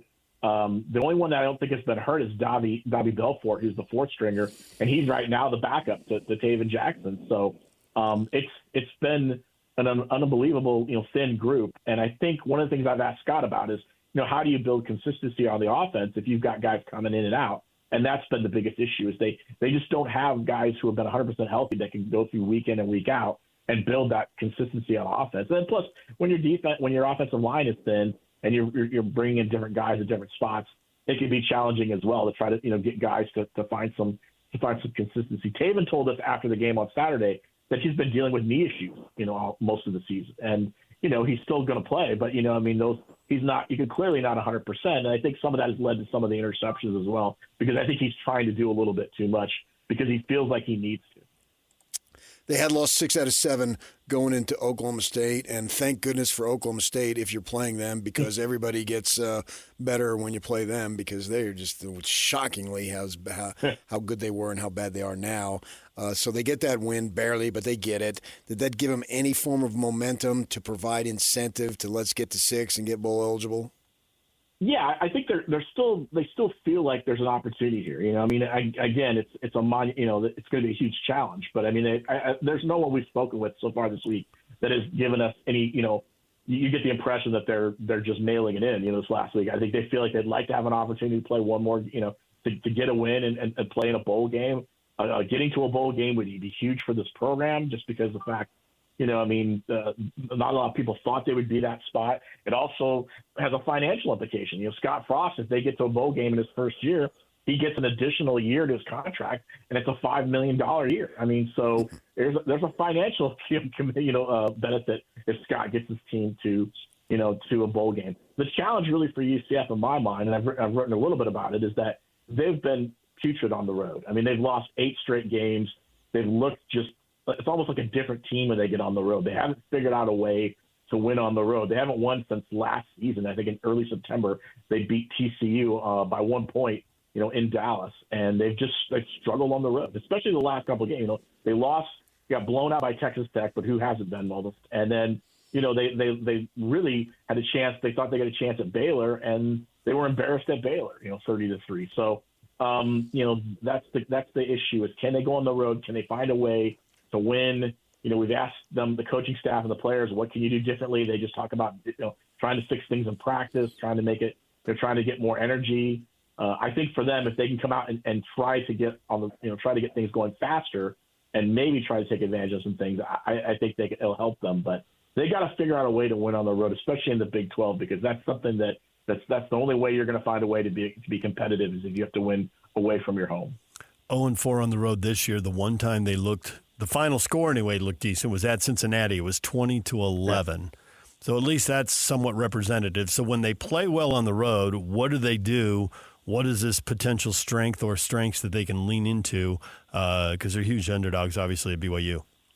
Well, I think on the road for them, when they look good, is they got to get out strong. They've got to come out and put some points on the board early. I think part of the problem is they find themselves down early. Against Texas Tech scored with about a little over a minute to start the game, and all of a sudden they're down 7-0, and that's just not how you want to come out when you're on the road. And so I think for UCF, they got to find a way to score early, try to get themselves a little bit of momentum. I think defensively they've got to find a way to create turnovers. If they can create some turnovers on the road, I think they have an opportunity, and they haven't been able to do that as much when they've been out there. And some of that is because they've been banged up on the defensive front. They need to get some pressure on quarterbacks. The defense, by the way, has been their MVP this year. There's no question about it.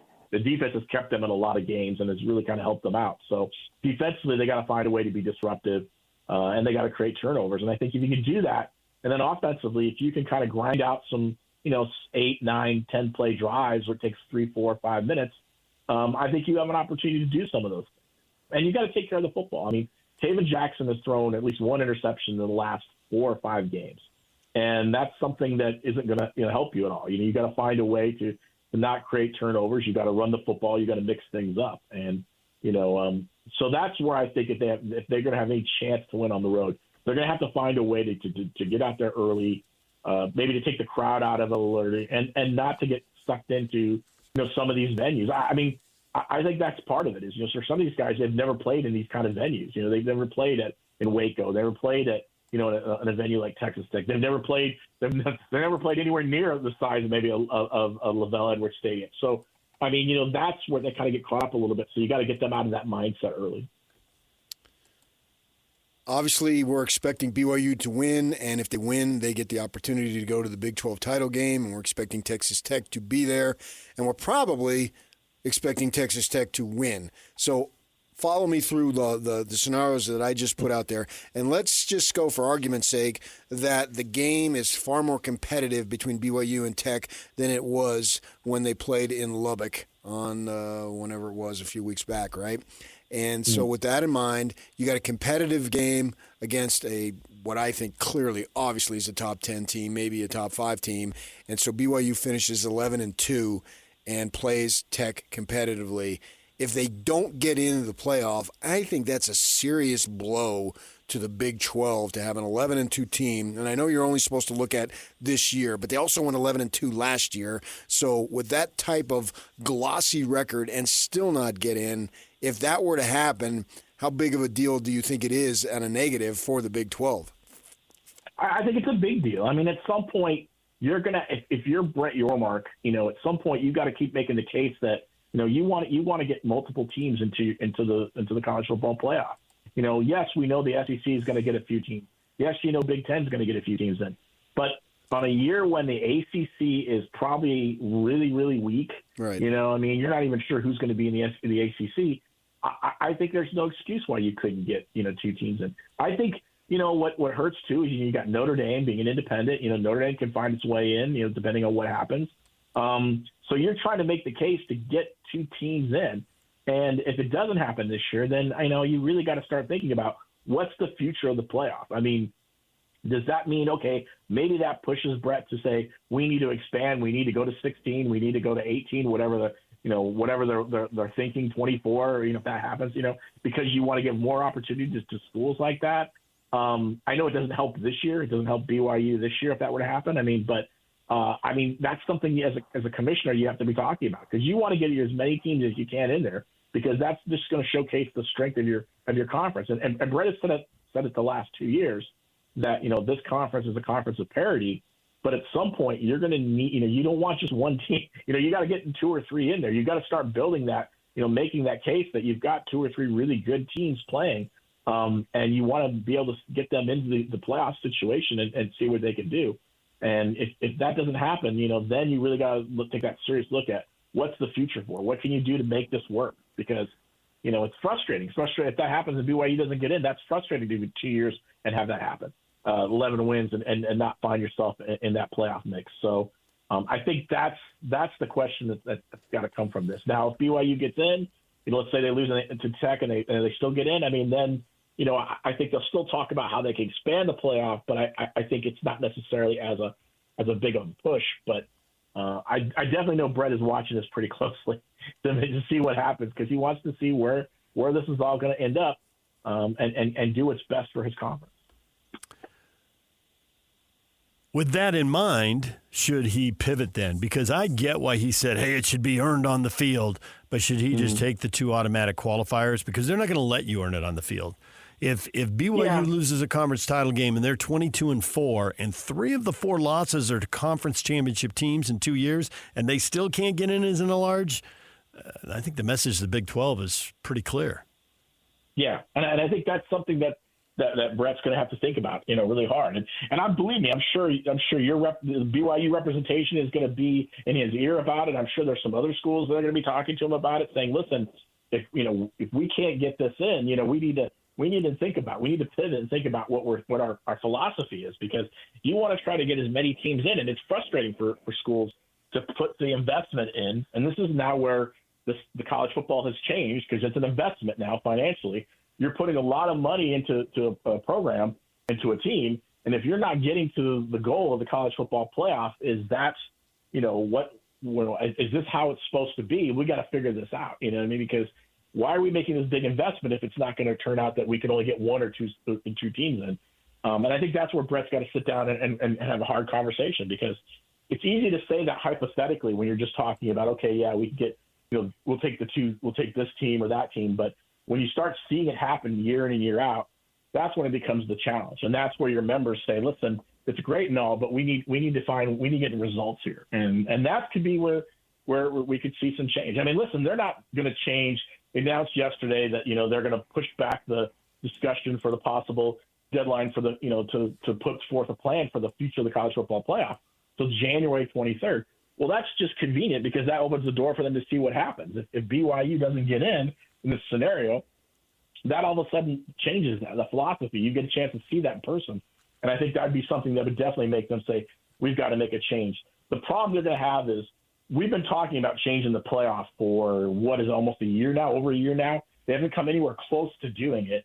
And I don't believe they're going to. I still think it's going to be a 12-team playoff next year. And I think it's until they can come up with a reasonable plan, I just don't think it changes. You can't get these people to agree on anything. So, I mean, Brett may change his mind and say, let's go more, but he's got to convince other people to do the same thing. So that's going to be the challenge moving forward with this plan and how they do it with the playoff. Matt, we appreciate the time. Thanks for joining us. Good to talk football with you. Thanks for coming on the air. All right. Thanks a lot, guys. Take care. Matt Murschel right there, UCF and college football writer for the Orlando Sentinel. It feels like the only way BYU loses this game is if they turn it over 4 or 5 times. I mean, when I hear about a beat-up offensive line, they don't throw the ball very well. I mean, they still don't have, as a team, they don't have 10 touchdown passes. They haven't scored a point in the first quarter of any of their road games. They haven't won a road game. This just all lines up that BYU ought to do this. Yeah, I can't disagree on that whatsoever. It's just a question of, does Kalani go for style points? Yes, to a degree, subtly. Which, man, 11-1 speaks for itself. You'd like to think, but I'm just not convinced it will. I hope it does. Yeah, it should. This is a culmination of the regular season, of an outstanding regular season, and the seniors and any other underclassmen who decide they want to go through the ceremony, if they might leave, as far as the NFL goes and all that. I don't think they want you to do it if you know you're going to be you're going to transfer. I think it's designed.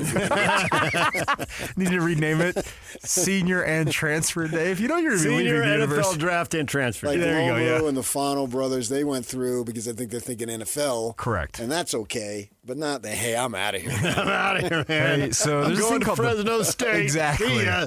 I'm going up to Utah State next month. Yeah, so that's not what they're looking for. But I think it'll be a fine day. It'll be a cold day, but it'll be a fine day. It'll be a warm day in Provo if they lose this game. Everything you missed in this show next, and 2 more Jazz tickets to see the Jazz and the Sacramento Kings Friday night. We'll give them away on the other side of this break. Stay with us. DJ PK, it is time now for the Slacker Radio headlines brought to you by Trajan Wealth. Call Trajan Wealth today, your local trusted financial fiduciary. Call them at 801-210-6800 or visit the website at TrajanWealth.com. So many stories, PK. Utah Jazz gave up a 21-0 run, lost 134-117 to the Golden State Warriors. I'll handle the negative. You handle the positive. Those are our roles here on this show. The negative, guys, you're going to have to play some defense. Somebody's going to have to get between the man with the ball and the basket. So many layups and dunks. Straight line drives, as the coaches like to say. Driving you nuts. That'd be the negative. They gave up 134 points. Why were in the Laker game? Because they gave up 108. Why were they not in this game? Because they gave up 134. Got to play some defense. That's the negative. Now, the positive, PK. Oh, stop.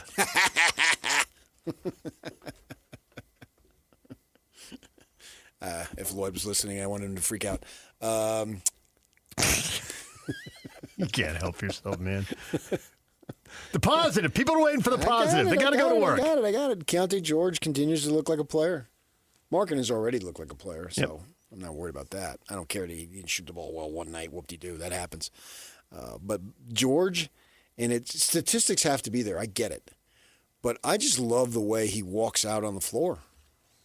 I'm a BA, boys. This is going down. The confidence is real now. Yeah. What we saw the last 2 years, a little false bravado as a teenager, tried to transition to the NBA and figure it out. But now there's real, genuine confidence. Yeah. I imagine this is the way it was when he was a kid. You know, in the AAU circuit. He could get a shot and get a bucket, and he knew how to do it. And this is how it does. I'm really good, and you can't stop me. Right. And then you go to college. You only do it for 1 year, and so maybe you need a little bit. And then you go to the NBA. Oh, my gosh. Yeah. I mean, everybody's bigger. Everybody's faster. Everybody's taller. Everybody's longer. You got to find your way. Yep. I don't care who you are.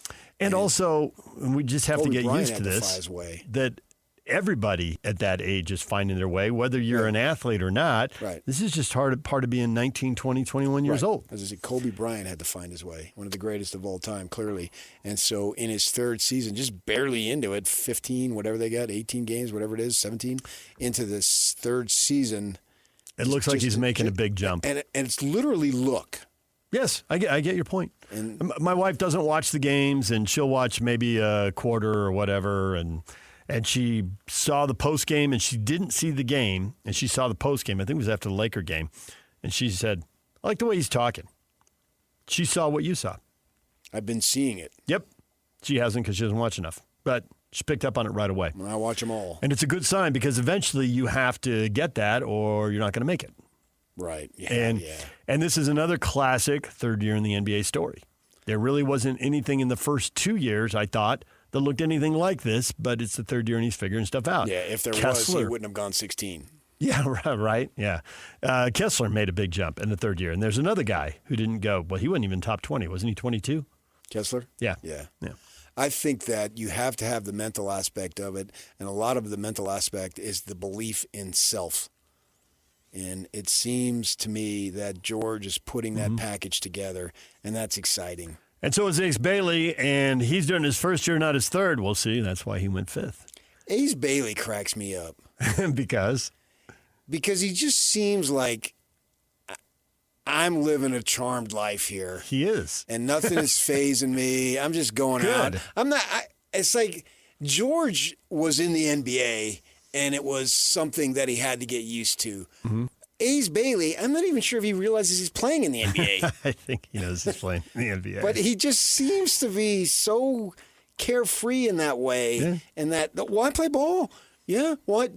I'm going to do a reverse dunk. Well, I've been doing this for 10 years. I know. Whatever, 5 years. He had a bucket. It was a little late in the shot clock, and the possession wasn't very good. And it wasn't a real hard double team, but there's a second guy near him, and it was a little, it wasn't good. I think just 5 on the clock. And he takes one dribble to his left, rises up, and sticks a jumper. He just seems unfazed. He was unfazed. That's an excellent word. He was unfazed.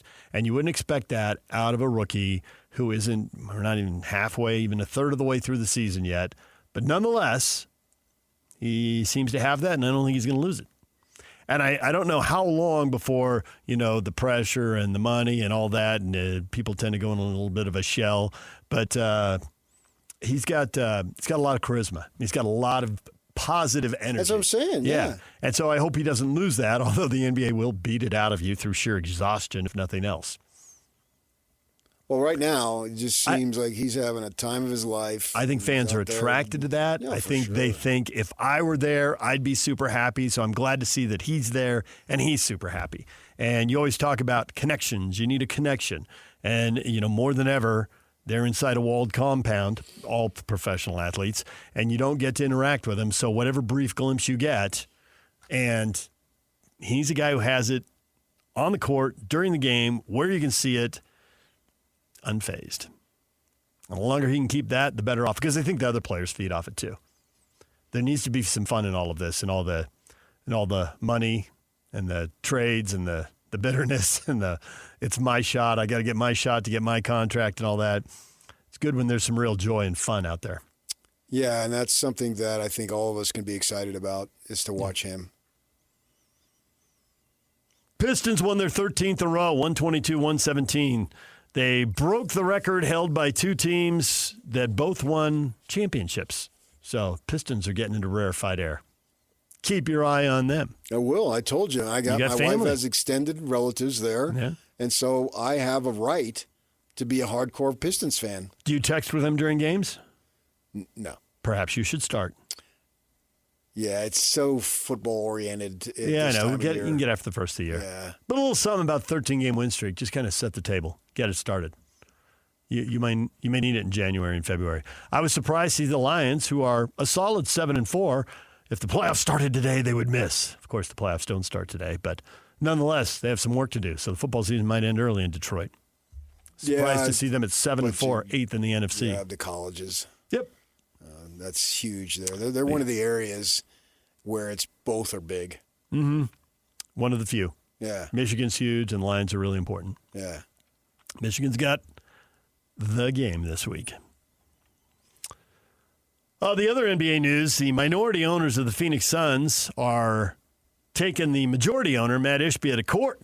They're saying he's using franchise as his personal piggy bank. He's set up some other businesses and is running revenue through them that should be going to the Suns. Okay, but then can he take that revenue over there and run it back through the Suns? He could, but I think they're saying that he is not. No? We'll see. That seems so far out of my interest level. College hoops. Got a lot of games. Utah's in Palm Springs playing Grand Canyon, 10 o'clock tonight on the CBS Sports Network. If you're up late, which you shouldn't be if you're doing a morning show. I won't be. UVU is playing South Dakota State in Cancun at 4 o'clock, and Utah Tech hosts Portland State at 7 o'clock in St. George. There's your college hoops. Yeah, they built an arena right off the freeway there. In Cancun? In Palm Springs. In Palm Springs. And I assume How that's big where is they're it? going. 10 to 15. Mm-hmm. See, I would say that winter concerts, that place must be packed because everybody in L.A. would want to go to Palm Springs and warm up a little bit. There's no question they have shows there. Snowbirds flying in from all over the place. I mean, you see it. It's literally right on. So is it NBA sized or a little scaled down? My guess, I have not been in it. I've seen it. Yeah. But it's probably a tad smaller, but still pretty big. 49ers. They win 20-9. The defense is great. Brock Purdy threw 3 interceptions in the first half, and they survived that and win. So they improved 8-4. And they have the last NFC wildcard spot right now. Christian McCaffrey ran it, caught it, 142 total yards, and a touchdown as the Niners win again. And Megan Maroney has said no, she doesn't have time to be dating because there had been rumors that she's dating Nick Bosa. Uh-huh. Now you may ask, who is Megan Maroney? Who is Megan Maroney? She's an up-and-coming country singer. I've seen her in concert. Okay. I like her style. Bosa's got time. He's hurt. But she says she doesn't have time. Well, then Nick will just have to wait. Fred Warner's hurt. That defense has lost some major impact players, but they're still playing very well. Lamar Jackson dealing with a toe injury. He sat out practice yesterday. Baker Mayfield low-grade sprain to a separated left shoulder. His status for this week up in the air for all you fantasy football nuts. We talk college football with Frank Dolce. He is still not over the comeback. One of the all-timers. He is sure we're going to be talking about that comeback in 10 or 20 years. That will not go away. And he is very confident about this game this weekend. Matt Murschel, UCF college football writer for the Orlando Sentinel, joined us as well. You can get both those interviews wherever you get your podcasts, YouTube, Apple, Spotify, KSLSports.com. Well, I think both Big 12 locals win, and everybody does. Yeah, and that's why they're all double-digit favorites. Well, both double-digit favorites. And BYU, you want Utah to put it on them because they can't catch you if you win. But they can help you in the power ranking and in the perception. The perception, because that is BYU's best win. So you want that win to look as good as possible. Yes. And then they have some other good wins. Arizona now. They have a chance to go 9-3. Arizona is 8-3, playing 8-3 Arizona State. You didn't play ASU, so you can't really get the immediate bump there. You can't get a bump from that, or Houston's 8-3. You don't get a bump from that. Cincinnati is 7-4. Hopefully they'll pick up their 8th win. They're at TCU. That's going to be tough. Yeah. It's a couple of 7-4 teams squaring off there. But you beat TCU, so you don't have to worry about it. Either way. Either way, you'll get that one. Yeah. Iowa State should pick up win number 8 at Oklahoma State. So that's for sure. That's a good win. Right? And that's a road win. Yes. Yes. They dug a hole in that game, and that was a good comeback. Yes. So they have one pretty good win, and then they got several good wins. Yep. If you're looking for a shocker this week, go with Oklahoma State. At home, they've been playing teams closer the last 3 weeks. They're done with the 40-point losses, PK. 8-point game with K-State. But they're still bad. That is just the most unbelievable story. 1-10 and 0-8. After last year and this year, that is a shocking fall from grace. It's the ultimate. I know. They were picked. It's Utah and Oklahoma State. They're both 3-0. This is going to be a huge game, and Oklahoma State has gone 1-19 and fired their coach. Yeah, I don't think they beat a Division I team after starting 3-0. No, No, their win was over Tennessee Martin. So I built that game up last year, and I went and covered that game as possibly the biggest game the Utes would play. And oh my gosh, everybody was just on top of the world. And then they go and they lose. Although I had some guy come up to me after that game. So the Utes go 4-0, and he comes up to me and he says, as I'm walking, getting ready to go in the locker room, their facilities are in the basketball arena. It's a whole big one complex. And the guy says to me, man, they are so biased towards Isaac Wilson. They should be playing Rose. There's no way. And he's just chirping at me. And, that's because they bought and they paid off the Whittinghams. He's just going to town on me. I mean, who are you? And shut up. So I told a Whittingham family member that story. And he was like, you got to be kidding me. I said, I know. Can you believe that? All right, DJ and PK, the Utah Mammoth, 4 goals from Logan Cooley, 2 empty netters in the third period to put it away as they really put it on Vegas and win 5-1. Came out, started fast, had a 2-goal lead in the first period, really controlled that period, had the puck in the attacking zone most of the time. It was awesome. Every team needs them, obviously, but this team needs some wins. They need to get on a little bit of a roll. They're back home, and they really have been much better at home than on the road. That's 7 wins, 2 losses, and 1 overtime loss. So 15 points from their 10 home games right now. So that means 12 points from their 13 road games. So much better at home. And they still played more road games than home games, so they got a few more home games to make up here. Montreal Canadiens are here tomorrow night, so another chance to pick up a couple of points. Montreal's off to a very similar start. Looks like a pretty even matchup. All right, your feedback coming up next. Yak, did we give away those tickets? Well, we better do it. 2 tickets to see the Jazz and the Sacramento Kings. Call right now. And you can win those 2 tickets to the Friday night game, 801-575-ZONE. 801-575-ZONE. Win right now. DJ and PK, it's time for your feedback. It's Kalani Sitake, the new LaVell Edwards. You tweak this question over time after arguing with yourself, which is generally my role. Well, can he be the new LaVell Edwards? Yes. My answer to that is yes. He can create a legacy that is similar. I totally agree with that. And I would say the last 6 years, the winning has been at a very high level. I know there's 5 and 7 mixed in there. But the 4 double-digit win seasons, even the 5 and 7, they were 5 and 2, 5 and 3, they were going to lose to Texas. When Slovis went down, and they got caught short at quarterback. It's really hard to compare the eras. The rules have changed. Social media's changed. NIL, transfer policy. I mean, there's so many differences. LaVell had to build something from nothing. There was 50 years, and there was nothing that suggested BYU could be good. Only 2 times did they get to 7 wins. They got to 8 both of those times. LaVell built something out of nothing. Why don't you say 2 times they get to 8 wins? Why would you say 2 times? Because they don't have any 7-win seasons behind it. It's just stunning to me. Why not say twice they got to 8 wins? Don't derail me. Kalani, on the other hand, doesn't have to build something from nothing, but LaVell didn't have to measure up to anything. Kalani has to measure up to something. That's a different pressure, but it's its own pressure. It's tougher and it's easier. Yeah, right. Yeah, it's just different. I do think, though, that the personality, the way he represents, everybody's got to represent the players, the school, the church, and all that. His demeanor, the way he interacts with people, there's a lot of very LaVell-ish things in there. You can see a lot of comparisons there. Then there has to be a lot of winning on the field over a long period of time. I would say another decade. I don't expect him to get to 29 years like LaVell did or whatever LaVell's number was. But he's done a decade, another decade. If he keeps winning this clip, then yeah, he's going to have a massive legacy that is super positive. It is really on the right track. He'll probably have to go through some coaching transitions on his staff. LaVell had to do that at times. At other times, he had a group together for a pretty long run. So I'll have to figure all that out. Meanwhile, Ike Armstrong has checked in. Ike Armstrong? Ike Armstrong. Old football coach? Yeah, the old Utah athletic director and football coach. Oh, he was AD too? Slow down, Dave. Has Kalani even passed Bronco in wins yet? The answer is no. I tweeted back at him. Ike, thank you. I didn't even think about that. Where do they stand? In total wins? I don't know. I think Bronco had 99. You're right. I think you're right. Yes. Yeah.